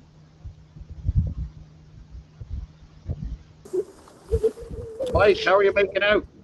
I am doing okay. Just coming up on Brian Cothra. Just checking in to see how he's making out today. Brian, how's your phone? I don't know. I can't tell you. Let's not talk about the phone. I can tell you I got a limit, but I don't know if I can submit that limit. So you're still having issues with your phone? I am. Tell me they're 65 to 67 inches. Oh, standard. Well, I mean, 65 to 67, you'll be in the running if you can get that submitted. So hopefully, Oh, it's not too bad. I think I'll be just scouting for lunkers here, trying to find what's the lunker right now? Do you know? 19 and a quarter. I think it's 19 and a quarter. yeah, 19 and a quarter is what we're hearing. Nice. So 19 and a quarter inch smallmouth is nothing to sneeze at, folks. That's a big fish. So Renee is currently leading Brian at 80. There he is. What are we at? 88 inches. 88 inches. 88 inches for the lead. So, Brian, do you have any advice for folks when it comes to taking pictures and keeping their phone dry? Don't try and live stream. Don't try and live stream. Oh, you're blaming us Leash now. on your phone. That's some advice right there. Well, I mean, you got your phone back, so I'm guessing you had a leash on it. I had a leash on it, yeah, and then I took it off to do a live stream and put it on my stuff. Yeah. Okay, so Andrew, I think he's blaming us. We've got broad shoulders. 100% your fault. 100% our fault. Well, guess who, Brian? Who asked me to be here? Listen, I appreciate all your So That's enough lie for me today. no, we have our another guest joining us, Brian. We've got Rob Nickerson from 506 Tackle calling in, so we're going to let you go. Good luck. Hopefully your phone gets sorted out. We'll talk to you again Yeah, shortly. good luck. Have fun. Talk to Rob. See you later. See ya.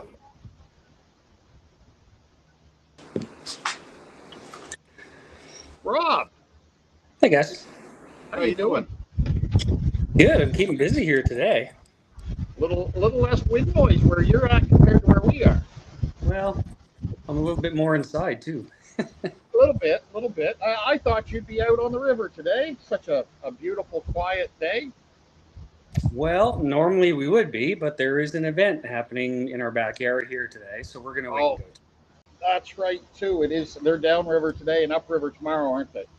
That's right. So we'll give them the water today, and then we'll head out there tomorrow and see if they left anything for us. Well, I'm sure you can still find one or two. They should be able to. So Rob, you guys, I guess, instead of me trying to give your resume, how about you introduce yourself to the folks at home? Tell them who you are, what you do. Okay, sure. So Rob Nickerson, of course. My wife and I own and run 506 Tackle Supply, and we're also competitive anglers here in the province. So just a couple of years ago, we kind of, identified, I guess, kind of maybe we'll call it a gap in the market for us. We kind of fell in love with the Ned rig, and we couldn't quite find exactly the one that we were looking for. We're not particular about the straight shank. Sticks out. We really like the weedless presentation and tends to get caught up a lot less. Hunt for them, identified that there was a gap kind of in our area, and we started our own business with the one hook. And from there, it's kind of expanded into, I don't even know how many products we have on the go now, but we were very fortunate to be able to partner with somebody who you've been talking about today and somebody who've been talking with on the water today. You were talking to Amanda earlier, and we were talking about Minnow Tackle Shop on your live stream this morning, and we were lucky to partner up with those folks, and we have all of our products, most of our products anyways, in at Minnow Tackle Shop. And again, we're very lucky to we're sponsors for the Hook and Paddle Bass Series this year. They're presenting sponsor for the Bass Series, and last year we were a sponsor for the Multi-Species Series as well. And again, you were talking this morning and this afternoon, I think, about the community that is Hook and Paddle, and we absolutely we really enjoy the community aspect of these kayak anglers, and we had to get involved with those guys. So they're big supporters of us. We're big supporters of them, and we're happy to be involved. Sorry, just had to trying to mute our microphone so you don't have to talk over our wind noise. Oh, sure. Yeah. It is refreshing to see. Now, you guys have come a long ways with 506 Tackle. You mentioned your EWG Neds. What kind of other, because you guys focus primarily on what people would refer to as terminal tackle. What other products are you putting out there? I know you've got a laundry list of them now. That give me two or three that you're the most proud of, that you feel your best sellers, or however you want to word it. Well, I mean, first and foremost, for sure, that EWG Ned, I showed you this hook already, but that EWG Ned is probably the biggest seller. You showed video this morning of one of our pro staff, and he probably had that tied on this morning when you were talking to Renee. You did mention that he was throwing a Ned rig, and I can almost guarantee you that it was ours that he was throwing there today. We do have two pro staff in this event today. The guy that's leading right now is one of our pro staff, Renee Pelche, and we also have another pro staff, one of our Nova Scotia guys, Colton Taylor, is fishing here today as well, and I think he's somewhere around 20th or so. Anyways, but that was kind of the get-go for our business was to get that on the go, and that's kind of carried us. But then we went to a straight shank Ned, which features a welded keeper vise, the regular WB-40 keeper that a lot of the other companies use. But this year in particular, and we've really stepped it up just in these last few weeks, we have a jig called the Stinger, and it's kind of an all-around jig, whether you wanted to throw it as a swim jig or if you just wanted to throw it as a regular jig that you're dragging around. It's really multi-purpose, so we're really happy with that. We actually just filled up minnow just a couple of days ago. We brought like 35 or 40 of those down, and we're actually going out on the water right now and using it and having some success too. But I guess the other big one would be this spud. We named that after our dog, and we've gone through a couple of different variations of it, but we're pretty happy with the variation that we have right now. And you guys know as well as everybody else that's watching that fish is that shaking a minnow is one of the most popular techniques out there right now, and that is an absolute perfect option for you out there. And right now it features a Gamakatsu hook, and you can't get anything better than that. And we're pretty proud of the products that we're putting out there. We don't let anything leave the shop that we wouldn't fish ourselves. If you opened up, that we're competitive anglers, and we have the big bass was sitting out in the garage there, and it's chock full of our own stuff. We wouldn't, like I said, we wouldn't get anything out of the shop here that we wouldn't tie on ourselves, and we fish with our stuff probably half the time that we're out there. So we're pretty happy with the products that we're putting out there, and we're super appreciative of everybody jumping on board with us. Absolutely, that's a pretty good sales pitch when you're using your own stuff. And I mean, yeah, everyone say, oh, it's easy to use his own stuff. He's got a garage full of it. Well, yeah, but at the same time, like you said, you are competitive anglers. You don't fish just to go out and show off a new jig. You're out there being competitive, and you and Wendy have put some great fish on the board over the years. And so I guess the next question is, though, Rob, is you guys have that beautiful Lund sitting in your garage. When are the kayaks coming? You know what? It's kind of funny that you say that, because we were just talking about it again today. But to be honest, last year, as a sponsor of the Hook and Paddle series, last year I actually went and did 2 of the events last year. So I did a multi-species event at Hearts Lake, where I did borrow one of their rentals. And I went out there and competed with those guys. Of course, I was chasing after bass. I don't know anything about the other 16 species these guys go and chase, which is unbelievable. I was, fine, chasing around a bunch of smallmouth and that sort of thing. But, these guys, it's remarkable. I tell you what, I showed up that morning at Hearts Lake, and Brian had the kayak all set up for me. And I just took a look around, and you were talking about the kayaks that the guys have. And I was looking around that morning, and everybody was kind of launching from the same spot, because for that hook and paddle, they have to start at the same spot, and they blow a horn and that sort of thing. And I thought, wow, this is serious. These guys are like, for lack of a better term, this is no joke. Like, these guys are serious anglers, and the equipment that they have is, pretty much everything that we have on the Big Lund, right? And I went out there and got my butt handed to me, and I did actually go out one more time. Last year they did the Open to try and make it for Team Canada, which Renee won, and you talked about it earlier that he's going to be representing Canada. But I went out again, rented a kayak from those guys, and went out and did the Open. We were chasing bass. I think we had to have pickerel for that one too, but we went out chasing pickerel. And I'll tell you what, it was windy that day too. And I probably spent half my day fighting through. I just had pedals, right? But I spent half my day fighting through the waves and trying to get my way around, because I had a different way of thinking, right? Obviously, when we're in the boat, we're like, well, okay, I can go down and go all the way to the right, then we can just pop up and go all the way to the left when you're in the boat. Not when you're in the kayak. That's going to take you an hour to get there, to pedal there, and it's a different world. Like you were talking to Ben this morning or this afternoon on the water.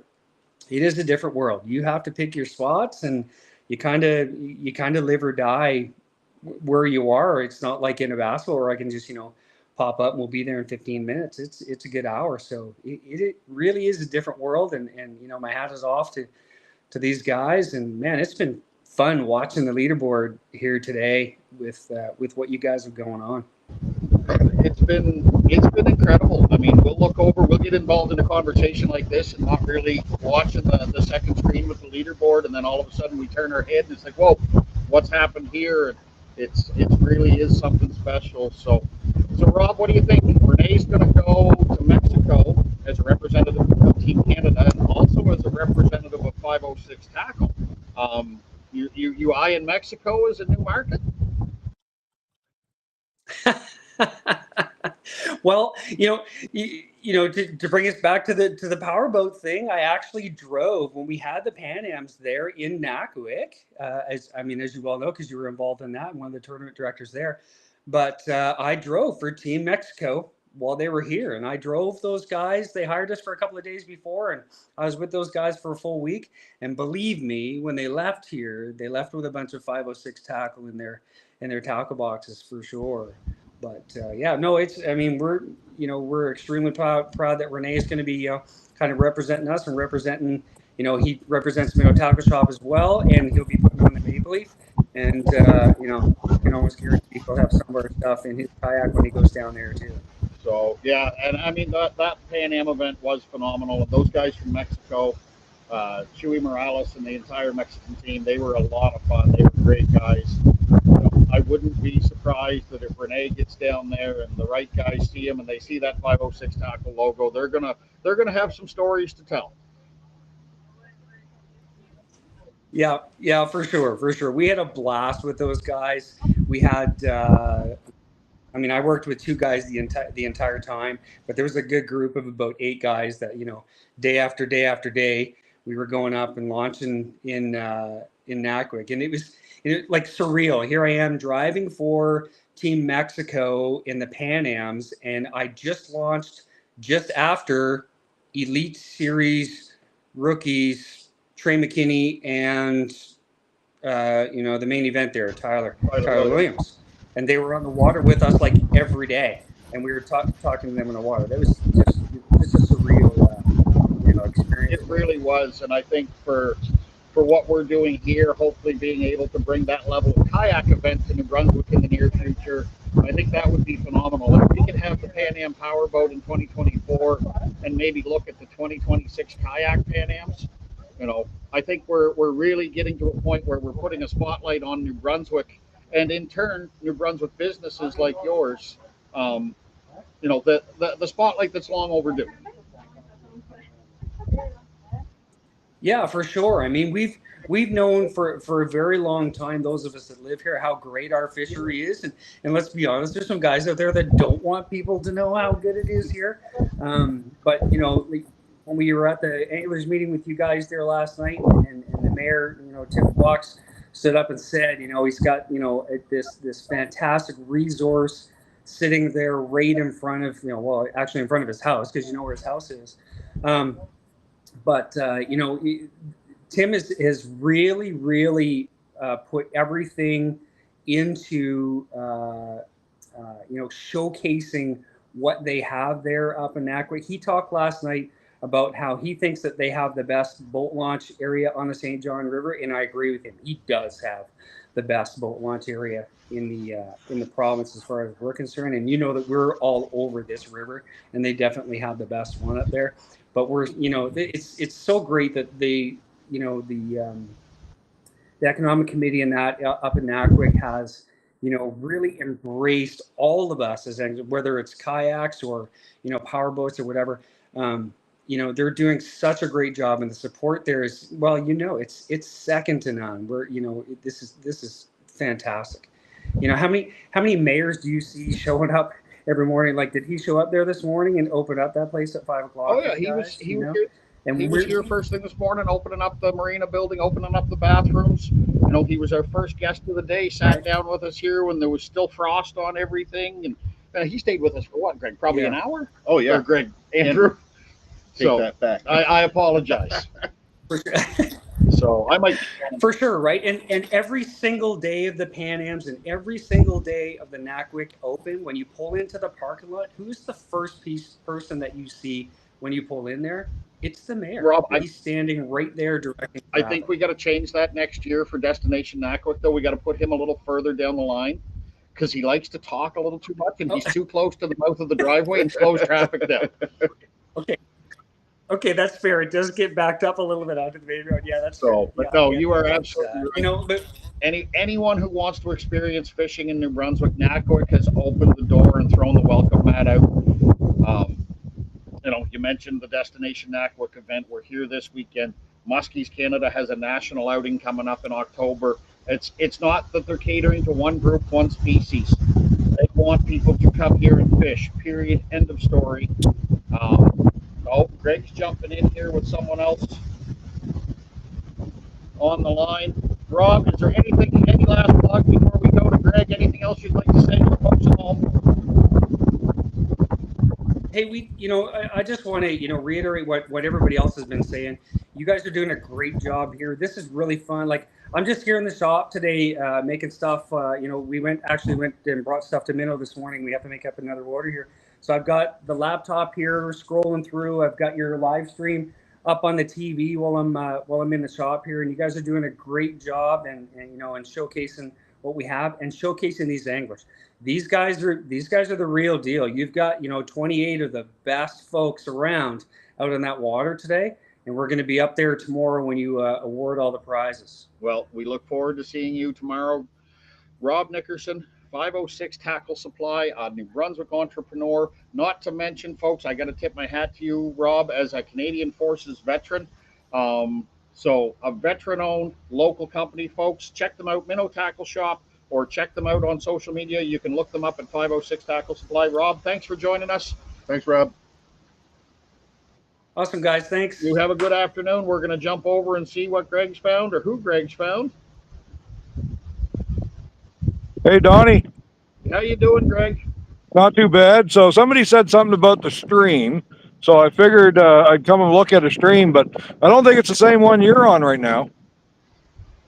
Well, I mean, we're on a live stream, but There you go. Yeah. I think we might be in a different stream. So I'm live with Jake from Nova Scotia. He's one of our NSKSSK. There's a bunch of S's and K's in there. And, he's just up here. He just missed one of his bass that he did catch while you guys were talking to Rob, unfortunately. But I figured maybe I'd give you some live feed if you wanted to run that rather than just a leaderboard. Absolutely. And if Jake can hear us, I don't mind taking a minute to have a chat with him. I'll try and get a little closer here. It is, the wind is coming up in the stream here a little bit, or at least in the portion that we're in right now. But can you hear him, Jake? Go ahead, Donnie. Yeah, Jake, have you had a chance to fish up here before, or is this your first adventure in NACWIC? No, it's my first time up here. My first time fishing in Brunswick ever, actually. Besides stopping at Hart on the way out yesterday, it's my first time in any water in New Brunswick. Been a bit of a learning curve today, but we got 5 in the boat. We've had 7 bikes, so I really can't complain. My goal for this was to come up and get a limit both days, so I've made a good start of that, and we'll see what the rest of today and tomorrow brings. Looks like a little calmer weather tomorrow. Hopefully some fishing that's a little more in my wheelhouse. Well, I know Nova Scotia fishing, and I've fished in Nova Scotia a little bit. It's been very little, but I have been down a few times.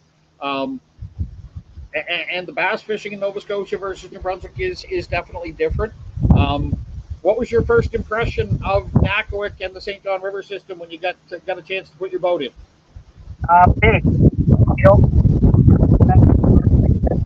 Back home, safe for Grand Lake, and even that is a duck pond compared to this.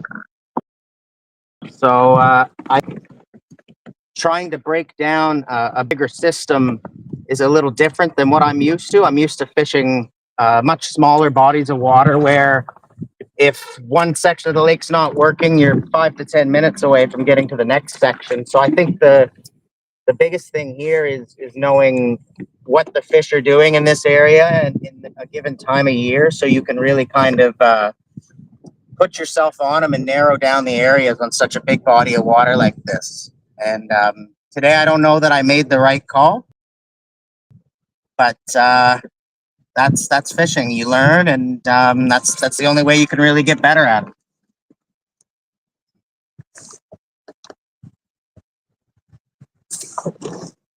Did we lose you?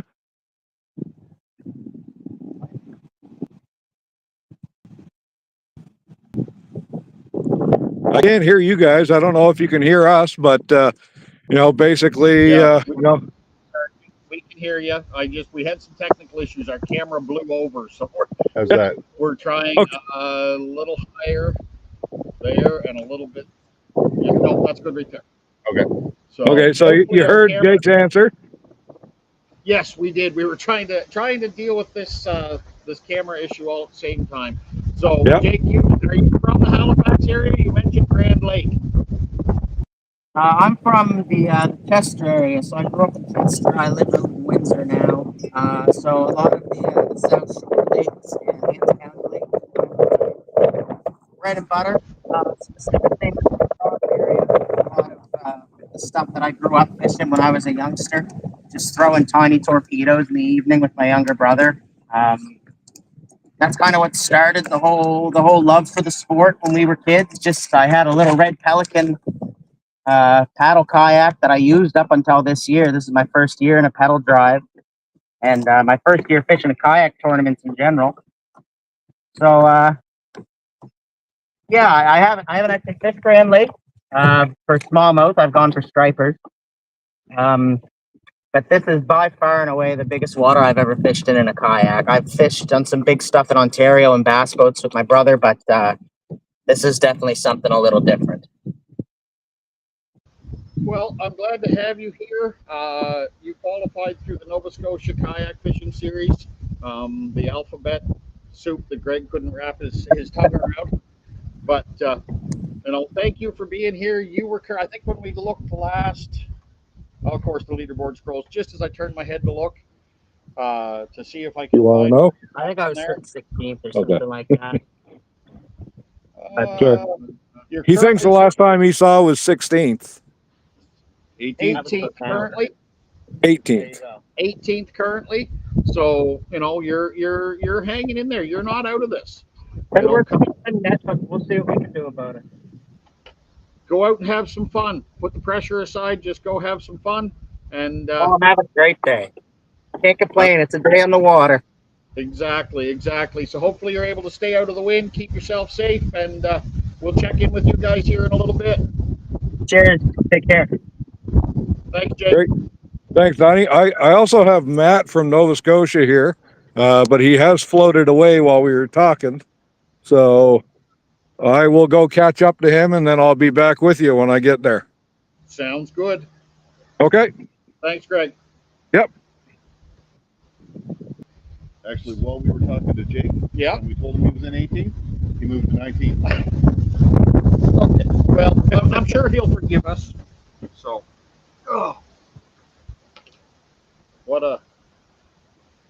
wasn't expecting our camera to blow over. That definitely was a technical issue I wasn't counting on. Yeah, no, that was So I hope you folks at home can actually hear us. The wind has definitely gotten worse again. Our camera it's small, it's tiny, it weighs next to nothing, and it's on a tripod. But the wind was still strong enough to blow it over. So hopefully you folks can still hear us and it's not too windy. So Andrew, we're down to crunch time. we're going to lose the leaderboard in less than 2 minutes. Are we? I thought it was staying Oh no, live that's till right. 3 It's today. live till 3 today. Sorry. So, but we're down to crunch time. These guys have 1 hour of fishing time left, and there's a lot of guys that are still right on the edge. So we're down to, it looks like four that have not registered a fish yet. That doesn't mean they haven't caught them. It just means they haven't registered them. One of the guys we were supposed to interview was in a bad signal area. I don't know whether he's got fish or not.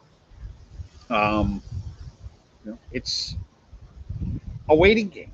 It's a waiting game. Not knowing is the worst thing. So, but folks, I am gonna try to change my screen here if I can see what I'm doing. I'm going to throw this up for just a minute. I do have a couple quick technical changes that I need to make, a couple adjustments on our camera before it blows over again. So I want to just say thank you to our sponsors, and I'm going to throw them up on the screen. I'm going to mute our microphone so I can make a quick change. We will be back in just a minute.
We are back live, folks. We just had to deal with that, or we were going to be in a mess with the camera upside down again. And I was hoping that maybe if we stepped away for a minute, we'd see a sudden change on the leaderboard. But No. right now, I'm just having a hard time seeing the leaderboard. So, Andrew, Yes, sir. you're walking away on me. I'm not going far. I'm Okay. trying to get a shade for the leaderboard. Oh, there we go. I can see it a little better. Some. At least half the screen. So, do we have a four-way tie For third place. for third place? That's amazing. So we currently have, a four-way tie for third place, and then the next angler is only half an inch back after that. So That's just phenomenal in a game of quarter inches. When you get up that high, we have Ben How's Wu. it going? We're live We're live broadcasting right at the now. moment, That's folks. all right. It's going pretty good, thank you. We've got 88 inches in the lead. Renee's got a little bit of a lead there. Yep. 3 1/4 inches is something just flipped in the top 10 Something just okay. right before it.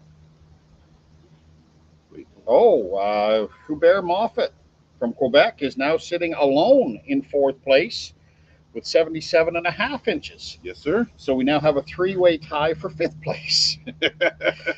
So, no, it's really phenomenal. And to see these guys, as you mentioned earlier, these guys from Quebec have no practice time.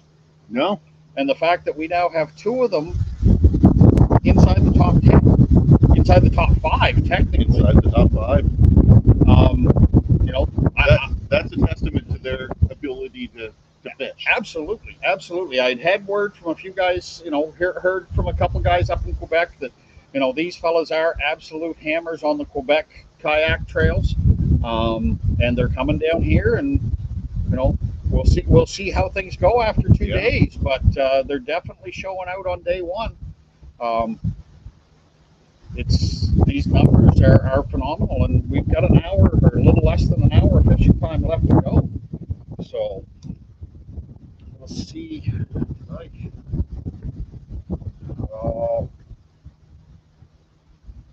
Where's my button? There it is. Oh, Michael and Greg are both in. Let's pull Greg in real quick. Greg, who are you with?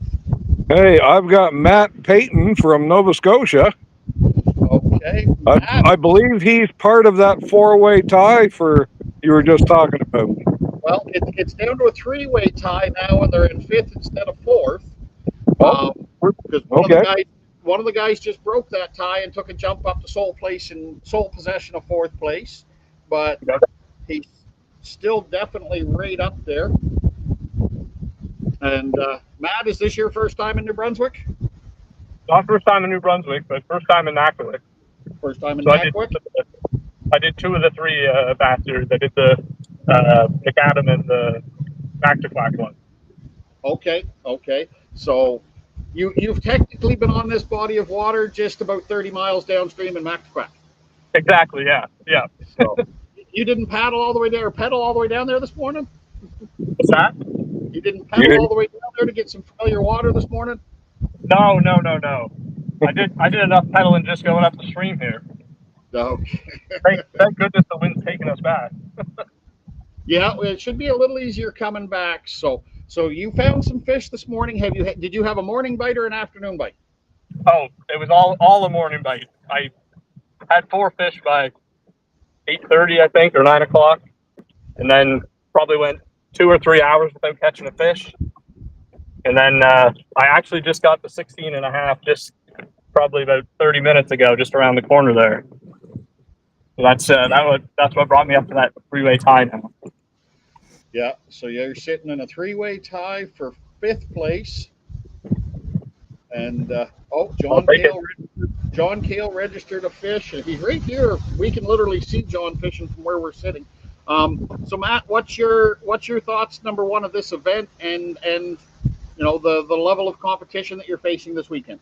It's been awesome so far. It was a grind today. I took way too many casts, it felt like, and I mean I was rewarded, but yeah, no, it was definitely a grind.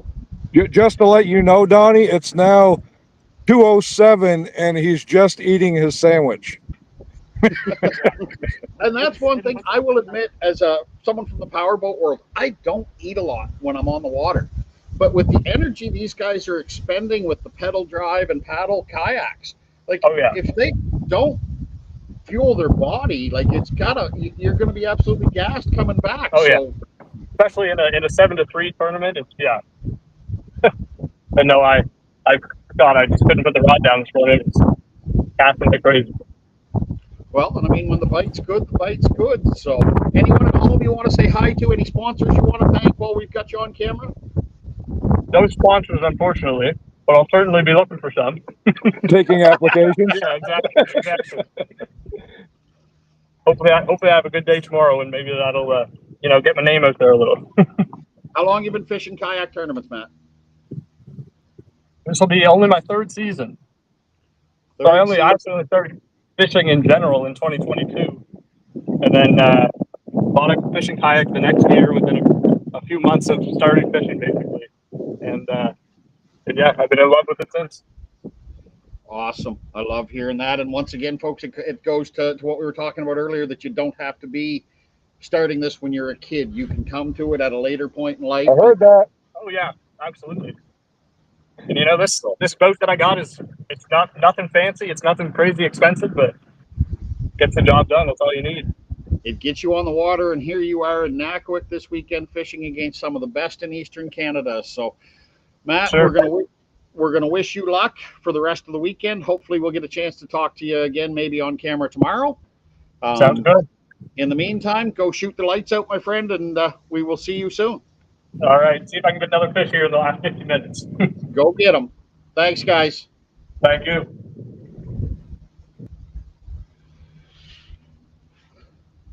Did he just say he started fishing 3 years ago? 3 years ago. That's putting the pressure on me, and I've only been going doing home it now. I'm going home now. I think I'm depressed. I see John with his homemade kayak is literally right here at the launch. Just registered his first fish, broke that goose egg. Yeah. Love seeing that. Love seeing John. Anytime we see John on the water, it's a good day. Couldn't ask for a nicer guy. So, but yeah, I'm still started fishing 3 years ago, and he's here today against some of the best kayak anglers east of Ontario. And I couldn't see him well on the screen, but he's not our ages, but I thought you were going to say old, but I'm like, it's the same thing. he's not our ages, but I mean, he's not 14 years old. He's not 15. No, he still has many years ahead of him. Absolutely. I'm just impressed. And in his third season, he traveled up here for 2 out of the 3 bass events. So he's investing in his sport. He's investing in something he loves, and I just think that's awesome. Yes. So I keep looking over at this leaderboard because every time I seem to turn my head away from it for a few minutes, something happens. Yes. And man, these jumps have just almost give you. I almost want that other computer over here, but then it's going to block the camera because, all of a sudden you feel like you're getting whiplash because you're whipping your head back and forth to watch that leaderboard. But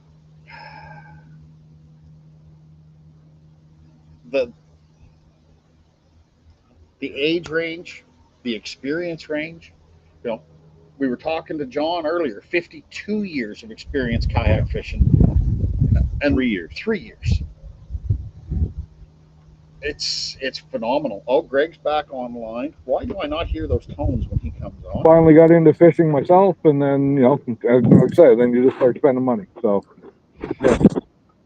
Greg, I think you might have cut you off there for a second. You're back in, or are you in by accident? I can't see. There's always, like, join our Hook and Paddle Facebook group. Yeah. There's always boats for sale. I don't know if you're looking. I think Greg called in by accident there, folks. Yep. But as he said, there's a Hook and Paddle Facebook page. Follow along if you're not already, and keep track of what this phenomenal organization is up to throughout the season, what they do in the off season as they gear up again for the following year. As Brian mentioned earlier, I actually laughed when Greg has joined again. I wonder if it's on purpose this time. Yeah. Greg, are you joining us on purpose this time? Well, I heard you saying, I think Greg joined here, and I didn't realize we had. We were just kind of talking, and we just had a big muskie blow up behind us as Matt and I were just chatting, floating downriver. Oh. Yeah, like it literally pretty much like felt like it took a bite out of my boat or something. Andrew wants you to come get it, come bring him. Yeah, I'm gonna go meet Mike there, Mike Marsh, and grab his rod with his muskie lure. He had a muskie rod with him, didn't he? So. Yeah. So, sorry about jumping in, guys. I guess I hadn't realized I must have pocket dialed you. No worries, no worries. Just tell Matt to throw a Ned rig. He'll catch that muskie. Yeah, just throw a Ned rig. You'll get that muskie. Yeah, it's happened. A Ned for muskie has happened multiple times. So, anyways, thanks, Greg. And, all right. Don't dangle your fingers in the water if that muskie's coming up that close to your boat. Nope. I'm keeping them out. Thanks a lot. I want to catch a muskie, just not with my hand. Good call. Absolutely the right choice there, my friend. Thanks, Greg. We'll check in with you in a bit. Yeah. All right. So, and it's nice to see even our camera guys, our on the water correspondents having fun out on the water today. They're getting to chat. Oh, never mind. No, it's just a scrolling. Just a scroll. I thought I saw another move on that board, but everything's pretty static. I should not. No, I should say that because the minute I say that, something's going to change. So, but no, as we were saying, the variety of experience, the variety of age, we've got 14 up to 52 years experience. And then, a young man that's fished for only 3 years. Yeah. So don't ever think that you're too old to start, you're too young to start, you don't have enough experience to compete. One of the biggest things I hear when it comes to bass tournaments, and it doesn't matter whether it's a kayak tournament or just fishing tournaments in general, I don't know if I'm good enough. I haven't been fishing that long. Well, we all had to start somewhere. I will admit, when I started in bass tournaments, I should not have been in bass tournaments. But I knew the only way I was going to learn was to put myself in. Put yourself in the situation where there's the pressure to learn. Yep. Exactly. So I went into my first bass tournament. Jason and I went. It was an event that used to run out of Oromocto down on the lower portion of the river called the Frosty Challenge. Mm-hmm. What a dumb idea. You've never fished a bass tournament before in your life, and you pick the coldest one of the year as the one to start. And in all honesty, in all these years that I've done tournaments, it is the only time I ever drew number one in a boat draw. Our first event ever had never fit, and we draw the number one takeoff position in this boat draw. And no idea what to do. Not a clue. We're sitting there in a 17-foot Stratus with a 90-horse Yamaha on the back, and a very well-known angler here in the local area from the powerboat side of things, Ray McFarland. Ray pulls up alongside us, and Ray's sitting there with a 20-foot Stratus, identical color package. Like they were, it was just me and mini me kind of thing. And he looked over at us, and I didn't know Ray at this point. He said, "You guys taking off number one?" Yeah. And his partner, a fellow, Andrew Sloat. Andrew holds up the number two. And I'm looking, and I look at the back, and we've got a 90, and they've got a 200 or a 225. And we're pointing in the same direction. And it's like, Jason looks at me, he says, "What do we do?" I said, "Let him go." Mm-hmm. Because we had no clue where we were going. We had no clue what we were doing. And a muskie just busted right there. Just off the launch. Just off the launch. Okay, folks, we're done for the day. Right. Andrew, grab that rod now. I'll bring you a rod tomorrow. You never looked in my car, did you? Do you have your muskie gear? I don't have muskie gear, but I've caught just as many muskie off muskie gear as I've caught on muskie gear. Fair enough. So yeah. So we went into that first event, and we let those guys blast off first, and we just went upriver, and we just went and started having fun. We caught a limit that day. Good. I think one fish got disqualified, as I mentioned earlier, making a rookie mistake, brought in a fish that was a little short, a little below 12 inches, but we came in with 5 fish. That was our goal. And you've got to go into a new sport. You're not going to step on the ice the first time and play a game of hockey and think that you're Wayne Gretzky. You're not going to, no, there are a lot of people on our roads that seem to think that they're Dale Earnhardt, but that's another conversation altogether. But yeah, so there's local clubs. For the kayak, the hook and paddle is very accessible, very affordable. So that's a great opportunity. For the powerboat side, Fredericton Anglers Club. Oh, we got Greg joining us again. Let's see what he's got to say. Greg, did you find us somebody new? I found Colton again from Nova Scotia. I just figured we'd mix it up and try and, we were a little NB heavy this morning on Anglers, so came across Colton. I think we see Peter Nineheist in the background there too, but. Okay, so. Colton, can you hear us? Yeah, I can. Okay, Colton, have you ever fished in New Brunswick before this weekend? I came up one time before, and I went up with muskie. You say you went out for muskie one time before?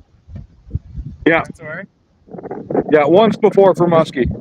Okay, so were you in your kayak, or was that a powerboat situation? No, that was a guide trip. Yeah. Went with a guide. Okay. So I guess your first experience kayak in New Brunswick, how's it working out for you so far? Well, it's a beautiful place. Seems like you guys have a great fishery. Lots of downs and ups, I should say.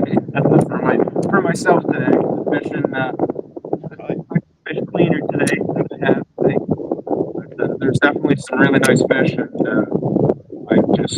I've lost one at the net and got a couple pop off. So I was fishing clean. I think I'd be pretty pleased with today's numbers, but it's the way it goes sometimes. And I got myself my first ever monkey. So I'm guessing back home in Nova Scotia, do you get to fish against Jake some? What's that, sorry? Can you repeat that, Don? I just wondered, do he and Jake fish in the same series in Nova Scotia? Yeah, we do. Okay, you guys know that you're currently tied right now, so one of you guys has got to break that tie for bragging rights.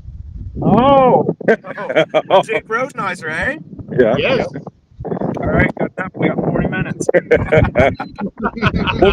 We'll get out of your way and let you get to work. There you go, folks. Nova Scotia head-to-head duel to break a tie. Currently, Colton Taylor and Jake Rodenheiser are tied for the, I say 18th position. In reality, it's more like 15th with all the other ties that are above them. So yeah, let's see if Jake and Colton can go break that tie. Greg, are you going to wander over and see if you can get over near Peter? I'm on my way. Okay. I'm glad we're not paying Greg by the pedal today, because he definitely, I probably couldn't afford to fill.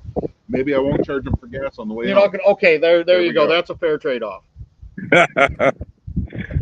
So Greg has definitely been a phenomenal asset for us on the water today, folks, and he's getting his exercise. Oh, I know why he's getting his exercise. He said he's got a birthday party for his daughter tomorrow, and he's got a whole bunch of food he's cooking, and so he's burning it off before he eats it. You're not half wrong, Donnie. I was going to make a joke about a clown at a birthday party, but No, you're busy tomorrow, Andrew. oh, Oh, fair enough. hello, Peter. How are you doing today, sir? Not too bad, eh? So, Peter, can you hear us? Yeah, I hear you. So, Yep. Have you been following the leaderboard, or do we just leave that conversation alone? I've been following it a little bit, I guess, checking every now and then. Okay. So, looks like you're having a pretty solid day out there. You can keep fishing. Was it a heavy morning bite, or did you have you had any luck this afternoon too? Yeah, it was mostly everything in the morning, and I got a few upgrades in the afternoon, but it's been pretty quiet for the past few hours. So, you're down to less than 40 minutes to go. Do you have any last minute strategy, last minute Hail Mary that might get you one last upgrade or something? Well, I guess just keep fishing till the end and hope I get lucky and get an upgrade and be able to maintain the gap between me and Justin, I guess. He hasn't got ahead of me yet. Well, the last time I looked at the leaderboard scrolling through, that top three has been pretty steady all afternoon. Now, there's been a lot of moving and shaking behind you. We're back to a couple different ties. We have two Nova Scotia, or two Quebec anglers tied for fourth place, and two New Brunswick anglers, I think it's New Brunswick anglers tied for fifth. Or New Brunswick and Nova Scotia. New Brunswick and Nova Scotia tied for fifth. Yeah. So, yeah, there's a lot of activity behind you, but you three at the top have kind of distanced yourselves a little bit. And I won't keep you too long. We'll let you get back at it and see if you can't close that gap between you and Renee a little bit. Yeah, that's fine with me. Thanks. Okay, Peter, good luck. Good luck, Go Pete. get them this Thanks, afternoon. Peter. Yep, thank you. Ladies and gentlemen, that's your second place boat, Peter Ninehouse, who's I'm looking. His brother Gage is in the 10th place, so they're in the top 10 for that family. And Gage was here somewhere. I think that's him floating in front of me, starting to cross over. Okay, well, if you want to wander, Unless he ducked in around the corner here. yeah, well, we'll let you kind of roam around, Greg, and if you find someone, then you know how to find us. I'm going to jump back over so we can get this leaderboard back into a bigger screen so the folks at home can see what's going on. Greg, we'll talk to you shortly. Okay. So, yeah, that looks like a little more moving going on with the two Quebec anglers now tied in that fourth place position with Joseph and Hubert at 77.5 inches. And then we have the New Brunswick team represented by Ben Wu and Matt Patton, who we just spoke to a few minutes ago, tied now for what would be fifth place at 76 3/4 inches. As it scrolls through, this is then Colton and Jake still tied at 63 inches. Colton and Jake tied there just inside the top 20 at 63. So we're dealing with three different ties in that mix. So it's been tight, although, and none of these guys, even with 36 minutes left in their fishing day. None of these guys that are inside that top 20 right now are out of this. 2 or 3 quick bites with upgrades, and all of a sudden they're jumping from 18th, 19th up into 8th and 9th. Exactly. So yeah, a lot can happen, and that's one of the beauties. That's, folks, why the leaderboard and our live stream shuts off at 2 tomorrow, because we have to build that excitement. We want you to tune in for that weigh. That, well, I call it a weigh-in. It's not hard to tell where I come from. Yeah. You tune in for that award ceremony and actually see who gets to take home that title, who gets to win this inaugural Hook and Paddle Classic and capture that berth with Team Canada. I'm going to step away from the table for just a second. Oh boy. We have something over here. Oh yes. Are we allowed to show these? Or are we just going to do it? There was pictures last night, so we can show them. There we go. It's got kind of a forgiveness, not permission sometimes. Exactly. Hopefully we can get these out and displayed. When I talk about these guys capturing crowns, number 1, 2. This is from Atlantic Laser Works. This is the plaque for the Hook and Paddle Classic. I'm going to do my best not to drop it. But who's going to be the first one to take one of these locally crafted plaques and be able to put it on the wall of their fishing room or their man cave or their garage or wherever they keep their trophies? Because let's face it, most of these guys have gathered up a number of trophies over the years. Oh, I know. It's almost depressing every time we go to Renee's house and see the line of them. So thank you to Atlantic Laser Works for providing those. I don't want to go unpacking the whole bag, because with my luck I would drop one and damage it. It's just who I am. Okay, see, Andrew doesn't even trust me. So yeah, thank you to Atlantic Laser Works for producing those trophies. I can't wait to see who gets to take that first one home tomorrow. So I see John is here behind us. There's been a couple of the boats that are relatively close now. I see another boat, looks like it's headed this way. Yeah. Some of the anglers who are a little further down the leaderboard, maybe considering their options. Do they want to, call it a day? Do they want to fish? It's been a challenging day. Like, I'm looking up across the parking lot. We've got leaves blowing around us. There's dust clouds flying across the parking lot. So there's no doubt these guys are going to be, and gal, I have to tip my hat to Amanda, these guys and the one gal are going to be absolutely exhausted. So this is where, do we save some fish for tomorrow? The guys at the top of the leaderboard, yeah, they have that thoughts too, is where they're fishing. Is it going to reproduce for 2 days? Should they back off it and leave it alone? This is the strategy that comes into, and this is the same on kayak or powerboat. This is a strategy that plays in, do you leave it and hope that the fish are still there the next day? Do you leave it and hope to heck nobody else slides into it? Yeah. Do you fish it but not really put a lot of effort into it just to protect the zone, to not let somebody else in on it? There's a lot of different factors to consider. Yes. And, this is that late day strategy. There's guys looking for those 1 or 2 upgrades in the last half hour. And then there's guys that are like, well, I've been on bigger fish all day. I don't want to give up my location. Yeah. So how do you play it? You also don't want to sting those fish, those potential fish, knowing that they might be there tomorrow. Well, and that's just it. Like, okay, let's use Renee, for example. Renee's at 88 inches. That's a pretty solid bag. Oh, that is an amazing bag. That's a pretty solid bag. So if he's on a spot that he knows holds good fish, he doesn't want to stop any of those fish from wanting to bite tomorrow. But as we've said, most of these guys are relatively close together. They've all seen throughout the day where the other guys have been set up. Yeah. So do you back off that spot so you don't sting the fish? Or do you grab that extra 1/4 inch, 1/2 inch now for fear that it might not be there tomorrow? So, Renee's sitting on a 3 1/4 inch lead. Yep. 3 1/4 inches isn't much. You know, Renee comes out tomorrow and has an 80-inch bag, which is still more than respectable.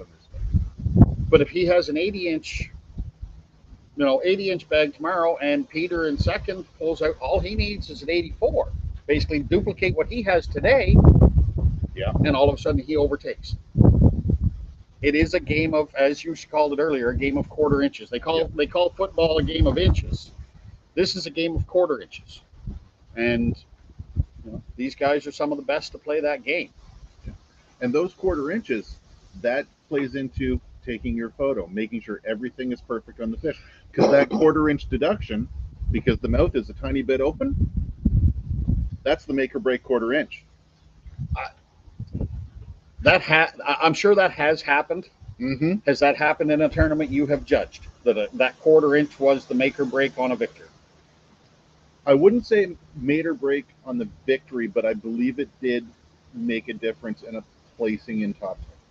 Okay, so that's got to. I mean, obviously, a victory is going to sting more than anything. But a top 10 placing, if all of a sudden you go and say, "I'm going to have a top 10," and then you get a penalty of a quarter inch because the fish's mouth is open, and then you go down to 11th and outside that top 10, or especially in a series like this where you are chasing points, you are chasing a team of the year, or an angler of the year type situation. So all of those factors come into play for these guys. So yeah, I'm seeing that's Gage. That's Gage Ninehouse, who was, last time I looked, was in 10th or 11th. 10th, just ahead of Gary Lynch. So yeah, so Gage is right there. He's fishing the docks here close to the launch now. John's hanging out right just over my shoulder here. I don't know if I move, if you can see him or not. I can't see what's on the screen, to be honest. Another boat coming in here. Another one just up here. So everyone is starting to fall back to the launch area. As I said, these guys are going to be absolutely exhausted. Yeah. I'm excited to see just how Ben took a jump up to 4th place. He's at 79 inches. We'll let that scroll through again and make sure that I wasn't hallucinating. No, 4th place was 79. So Ben's had an upgrade. Andrew Wadden, where'd he come from? At 77. See what happens? We get talking to you guys. We turn our head away from the leaderboard screen. So yeah, Andrew Wadden at 77 3/4 now. Where was he at? I don't remember seeing him in the top 10, was he? I think he was just outside the top 10. So he's kind of come out of nowhere and jumped himself up to 5th place. Yeah. So kudos to Andrew for a last-minute surge. So that pushes the Quebec team down to 6th. The Quebec tie, I should say, not because not the team. The two. Well, it's part of the team. It's 2 anglers from Quebec, so they're part of the Quebec team. So they're now tied for 7th. We're still sitting on the Nova Scotia tie at 18th and 19th with Jake and Colton.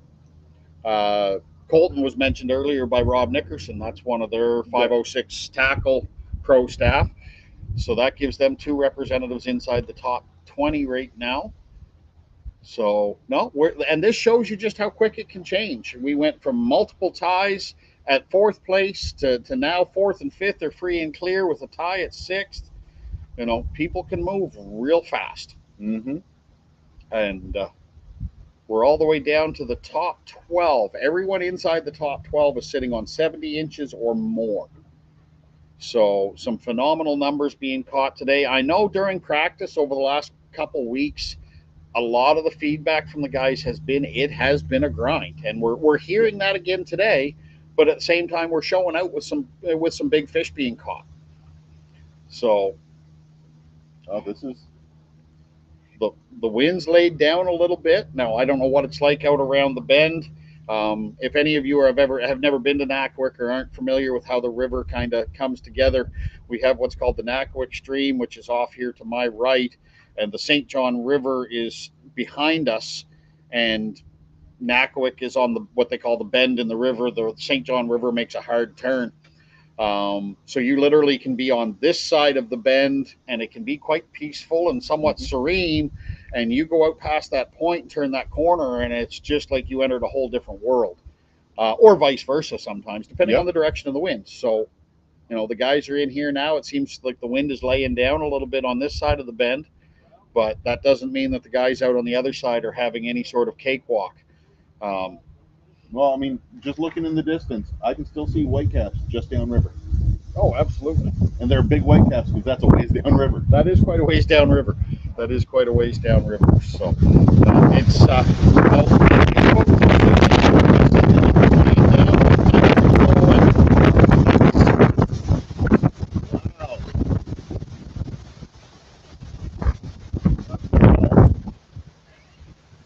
the camera didn't fall over though, so that's a bonus. The sandbag work. Yep, it's pretty bad, folks. We have a camera on a little tripod, and this is just a little tiny webcam. It's not something that's going to catch a lot of wind, and we had to sandbag the tripod down. So, looking to see. No, just thought we might have had one of the guys calling in, but you know, this last few minutes is this is going to sound crazy. I think it's more stressful for us than it is for the anglers right now, because most of them aren't looking at this screen right now. No, and they don't want to be. At this point in the day, I know I wouldn't want to be. No.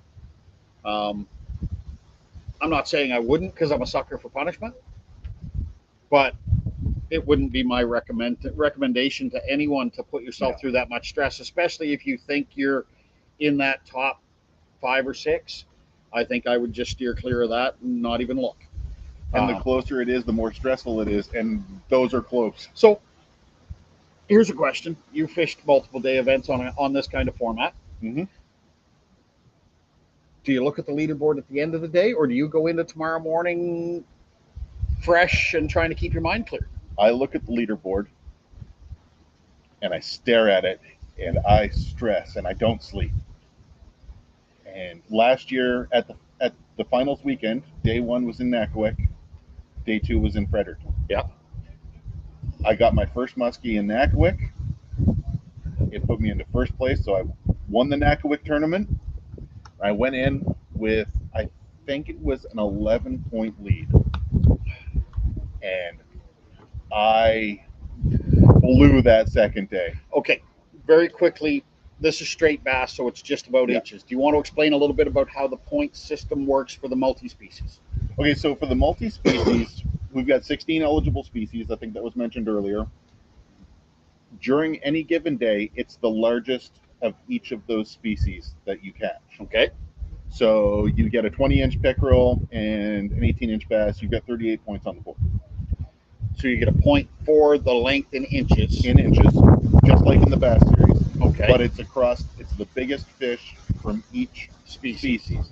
So if you have the perfect day, you're submitting 16 fish. Yeah. Right. I haven't seen that happen in one day yet. We've seen some guys submit 11 or 12 species in a day, which is phenomenal. Okay. We have anglers here from Nova Scotia. I've fished in Nova Scotia a little bit. We have anglers here from Quebec. There are a lot of bodies of water where a conversation about 16 species would just blow people's minds. Mm-hmm. I'm not going to put you on the spot or anything, but what are the 16 species? All right. He just called me a name in his head. Oh, multiple names. So we've got sturgeon, muskie to knock out the 2 biggest, chain pickerel, smallmouth bass, largemouth bass, trout. Any kind of trout? Any kind of just general trout, fallfish, and chub. They're the same thing. Yep. Pumpkin seed sunfish, red breast sunfish, yellow perch, white perch, eel, catfish,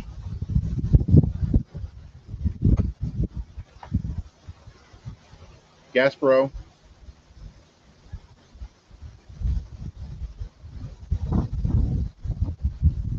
one more. Striped bass. Yes, thank you very much. I'm like, was that 15 or 16? I think that was, I was trying, okay. Both of us trying to count on our fingers, and we needed to take a shoe off. We'll watch it back later and see. There might be one more in there, but either way, there are bodies of water here that all of those species are a possibility. Yes, You know, it's not all of them. I would say that this year our opening tournament for the multi-species was the Hammond River. We got Greg joining us. Okay. So the one you're missing, Andrew, was sucker. Sucker, thank you. And I'm the sucker for missing it. Nice of someone to keep us honest. I thought Yeah. I was only at 15, but I was going to give you the benefit of the doubt that you had hit the 16. But I was pretty sure I had only counted 15. Like there. I said, I should have taken a shoe off. I would have been fine. So 16 different Yeah. species. Greg, what's the most while you're with us? What's the most you've ever caught in a single day? In a single day, tournament wise or non-tournament wise? I think I've probably been, I lose track. I want to say probably up around 10. Okay. And that's probably my best day that I've had. And I've been fishing this for 8 years or something like that. Okay. Andrew, how about you? But a single day tournament, most species you've ever caught? I think my best was 9, Okay. but a couple of them were big species. But a couple. I think he's trying to give himself a pat on the back there, Greg. Yeah, he's probably beat me now. Now, one who beats me all the time is probably this guy every time we fish multi-species, Gary Lynch, Nova Scotia. Oh, hey, Gary. Hey, Gary. I've been wondering if we were going to see Gary today. Gary, how you doing? Yes, lovely. Just lovely. It's almost the end of the day, Gary. You've had a decent day. You're sitting in a respectable place. I don't know if you've been watching the leaderboard. I haven't seen it lately. No, he hasn't. Well, you're still in You want to strike. know? That's all I'm going to say, unless you want to know otherwise. Oh, it doesn't matter to me. I Okay, think I was 8 the last time I uploaded a fish, so well, there's So what been a you- couple late movers. You're currently sitting in 11th, yeah. which is still well within striking distance. Yep. You know that as well as anyone. Gary, how many years have you been fishing kayak tournaments? Kayak tournament. Probably close to 20 years now. So 20 years, definitely a veteran. How many years have you been fishing kayak fishing in general, not just tournaments, but fishing from kayaks? I think this would be year 23. So I know you've got extensive experience in New Brunswick and Nova Scotia both. An opportunity like this to compete for a shot and to potentially win a chance to fish with Team Canada, what does that mean to anglers here in Atlantic Canada, Gary? Well, I think it's something most of us have not had the opportunity to do before. So when you have a good enough season to make an event like this, you want to give it your all. So, It's certainly a unique opportunity. absolutely. It's late in the day, and I know you're one that's going to keep going until the last gun is fired. So I don't want to keep you and make you possibly miss that last opportunity for that last minute upgrade. So thanks for taking a little bit of time with us, Gary. Hopefully we'll get a chance to talk to you again tomorrow. Perfect. Thank you. Good luck, Gary. Good luck. We're just going to crash into each other because of a little bit of current. Oh yeah, he's going to All complain right. that our cameraman interfered with his day. Yeah. There goes. I'm not sure who this is over here. I think this might. I don't know who this is. I think. What's that? So. Oh, Colton maybe. Colton Palmer.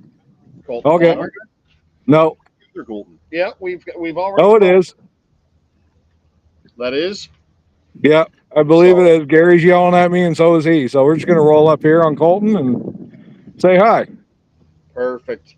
So we're down to 16 minutes, according to my watch, of fishing time. These guys are searching for those last minute upgrades. Colton Palmer is currently in 15th place. Literally one upgrade away from being inside that 70-inch bracket. He's at 69.25, I believe I saw on the screen. Yep, 69.25. Hopefully you wanted to know where you were at. Have you been watching the leaderboard? Yeah. Okay. Down. So That's fine. So I got that 965 this morning. Oh, okay. So Colton was the one who has got our lunker. Yes, Colton's got our lunker. 19 and a quarter. If 19 and a quarter. Yeah. So far, we got 15 minutes left. Yeah. Very nice. So, Colton, tell us a little bit about your day. We don't want to tie you up too long. You're running out of fishing time, but just give us a quick rundown of your day. Morning bite, afternoon bite, what's been working and what has. Morning bite was awesome. Right in the weed lines, top water. Bite died pretty quick for the top water, so I switched over to 3.3 paddle tail, 3.3 inch paddle tail. Got quite a few on it, but didn't really find the size I was looking for. Just a lot of 13s to 11s. So your lunker, was that for like an early morning fish? That was the first fish of the day. I think that was second or third cast. Wow. So that 19 and a quarter, is it? That came on your top water? Yeah, came on top water first of the morning. I think it was like 7:15 or something like that. What a terrible way to get the heart racing first thing in the morning and warm up from that chill. And then get nothing over 14 inches after that. You set the heart right up.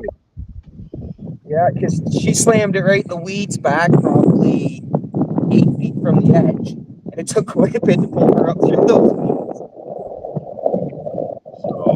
So overall, you're happy with your performance today? Oh yeah. Yeah, I mean, I could have worked harder, and doesn't mean it would have paid off. I tried to do as much as I could. Just the fish weren't where the right size fish wasn't where I was looking for. Well, you're still in striking distance, man. Don't give up yet. You're down to about 13 minutes of fishing time left for today. We'll let Greg back away so you can finish out your day without distraction. Thank you for taking a couple minutes of your time with us. And good luck the rest of today, and good luck tomorrow. Good luck.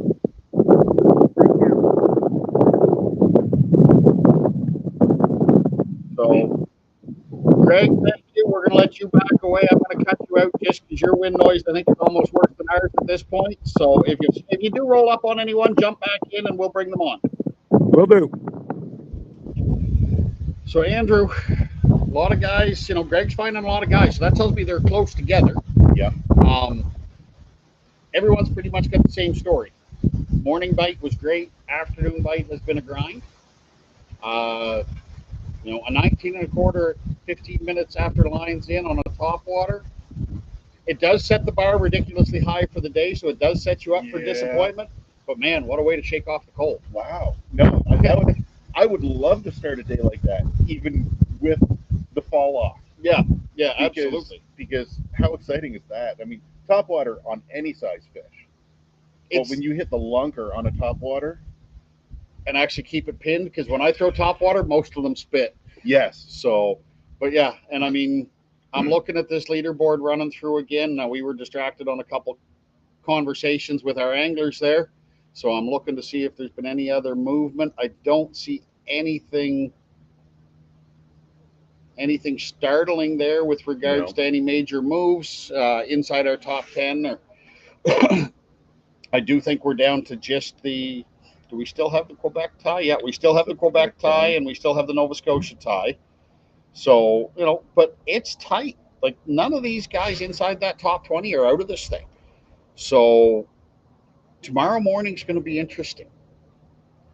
So, hang on a second. I want to look at a weather forecast. I looked earlier, but let's face it, we live in the Maritimes. It can change really, really fast. I want to put a paperweight down here. We have a frost advisory out again. Andrew, dress warmer tomorrow morning. I am going to dress warmer. I'm going to break out my thermals 3 months earlier than I normally would. So that says a lot. At 5 a.m., we're calling for a high of 1 degree and clear. So there will be frost again tomorrow morning. And at 7 a.m., it lines in, sunshine and 1 degree. Wow. Now, let's take a look at the wind. 6 kilometer an hour wind, so virtually still. And we are getting a little bit of wind tomorrow, but not as much as we've had today. 11 to 14 is kind of our high with some gusts in the low to mid 20s, but I think that's a little better than what we've been dealing with today. Yes. So we're down to 10 minutes of fishing time left for these guys. Most of the, I we're count seeing- 5 right behind us. yeah, we've got boats coming in quite steady here. So let's talk strategy for tomorrow morning. Let's say we're one of these guys that's inside that top 10. You know, gauge is 14 inches or a little less than 14 inches behind the lead. It's not insurmountable. No. It's so let's talk strategy tomorrow morning. It's look at the zones you fished today, and you either cross them off or you circle them. Did you burn them? Exactly. Do they replenish? Let's face it, some zones replenish faster Yep. than others.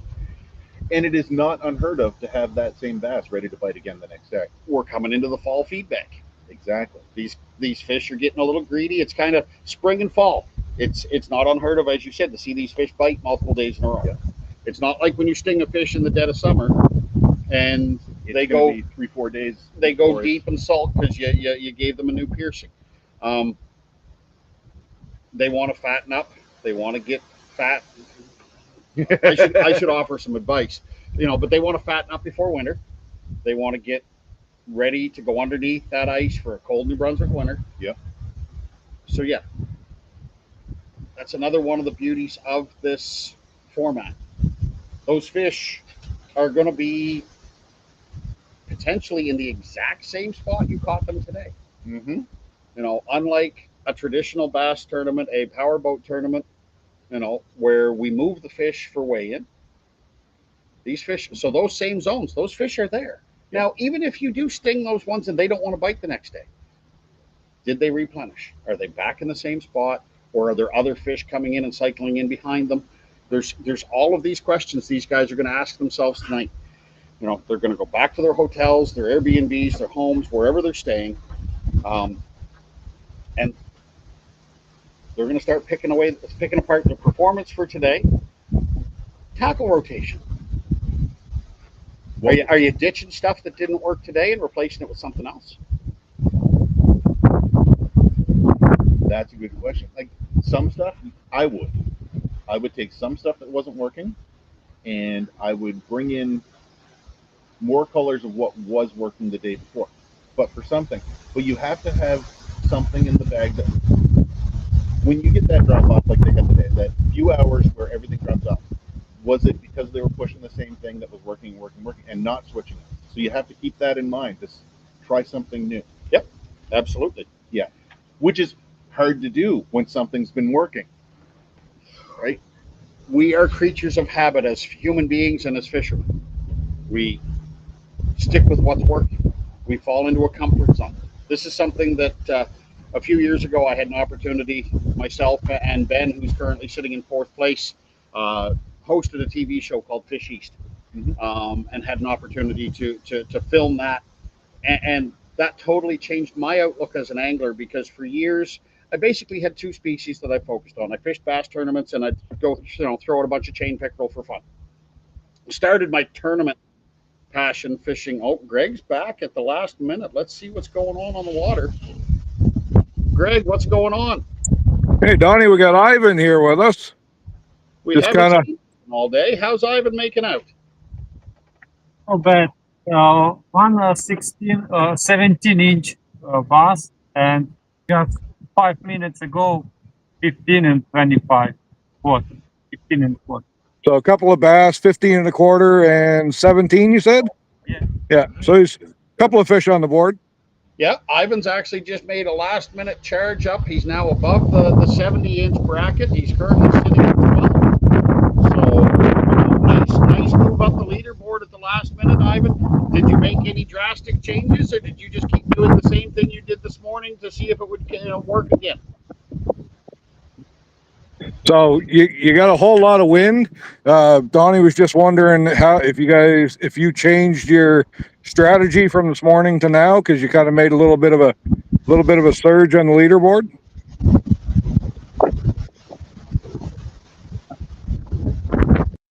So basically just changed. You were fishing on the other side of the river, were you? Yeah. Yeah. Yeah.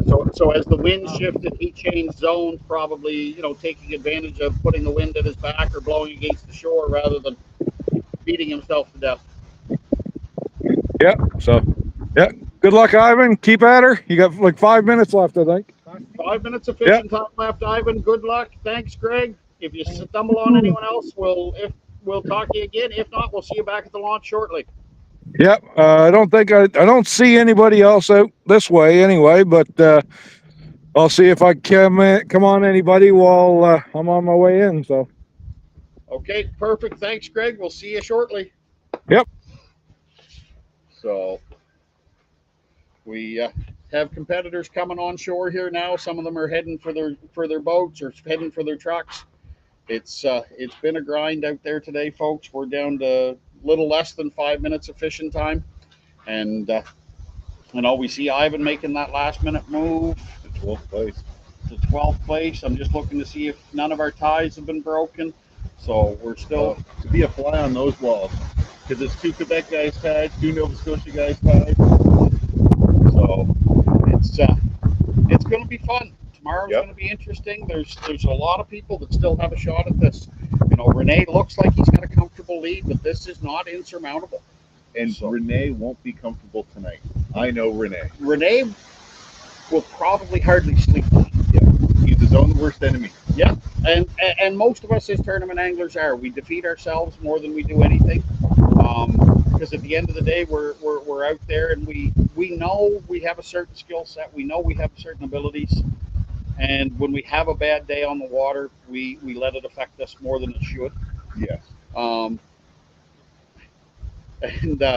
We really do get in our own heads. As I was mentioning earlier, when I had that issue a few years ago, missing hook sets, and I struggled to get out of that, and it probably, how would I put this? It probably ruined a few days on the water for me personally, because all of a sudden the fun's gone. When you're beating yourself up, it takes the fun out of it. Yeah. So a bad day is a bad day. We all have them.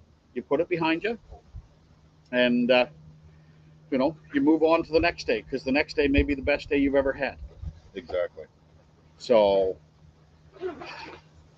before we go, I got to shade my screen here so I can see the right. Turn that off. Turn that off. Yeah, definitely need a little more shade on the screen tomorrow. Once again, I need to take time to thank our sponsors. I want to thank the town of Nakwik. I want to thank Capital Region Tourism, 506 Tackle Supply, Nakwik Motel, Canada Bass Kayak, or Canada Kayak, Big Axe Brewery, St. Croix Rods. Excuse me. Hang on a second. I promised I would look up. Oh, her name. Her name. Our photographer. And I'm going to do that right now.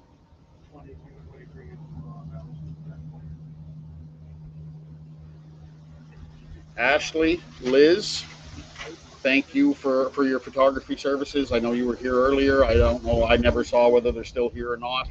Atlantic Laser Works, Team Brothers, Kayak Fishing Trail in Quebec, X-Zone Lures and the Rod Glove, Nova Scotia Kayak Fishing, NB Bass Tour, and the Nakwik Lions Club. Thank you to all the sponsors who made this event possible.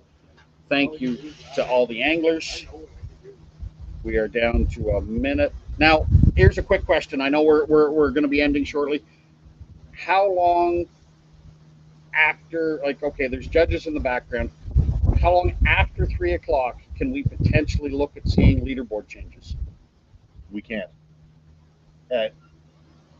So as soon as a fish is submitted through the app, it goes in and it shows up on the leaderboard, but it's unverified. Okay. So if it's in by 3 o'clock, the judges can take a few minutes and look at that fish. And the only time you'd actually see a change is if they do a deduction on that fish or disqualify that fish. And that's what I was meaning. Like, Right. what kind of a process is there behind the scenes? You know, is it just a couple minutes? If they get 3, 4, 5 fish submitted in that last couple minutes of fishing time, within a half hour? I'd say worst case within a half hour. And that's if a judge looks at a fish and needs to bring other judges in to discuss it. Okay. Normally, you can look at a fish a minute to 90 seconds, you can know whether it's verified or not, or determine whether it's disqualified. So, depending on how many fish come in, if there's only a couple judges working, it may take 10, 15 minutes. Okay. So based on what we're seeing, the afternoon bite being slow, it's probably going to be what we see now, what we see, except for maybe a very last minute submission, which will be within a couple minutes. exactly. So 3, 2, 1, lines out. Ladies and gentlemen, day one of the 2025 Hook and Paddle Classic is, for all intents and purposes, in the books. In the book. Within a couple minutes, if there's any last minute submissions, the judges will have those upgraded and verified. And that's it. That's all, folks. We are done for the day. We will see you in the morning. We will see you in the morning live again at 7 a.m. We're here tomorrow, 7 till 9, 2 hours again in the morning. And then we're going to start up at 11 instead of noon tomorrow. And we're going till 2. We're going till when the leaderboard cuts off. Leaderboard cuts off at 2. Fishing stops at 3. So join us again tomorrow morning. We want to thank all our guests today. I can't name them all because Greg and Mike got out there and they found so many anglers that we didn't have scheduled, which is phenomenal. Love getting all those guys on camera, getting them a chance to have a chat with us. So thanks to all the sponsors. Thanks to all the anglers. Thank you to Mayor Fox for being here. Thank you to Rob from 506 Tackle Supply for joining us. Just a phenomenal day here in Nakwik. Hopefully tomorrow we don't have to deal with the wind noise. And I promise you, folks, we will do something different with regards to the camera angle so you can get a better look at these two pretty faces. So that's your warning. On behalf of Andrew Burt, I'm Don Patterson. Thank you for joining us. Hook and Paddle 2025 Classic. Day one is in the books. We will see you folks at tomorrow morning at 7 a.m. Andrew? Done. It's been a slice. Let's do it again in the morning. We'll see you tomorrow, folks. Everyone have a good afternoon and a great evening.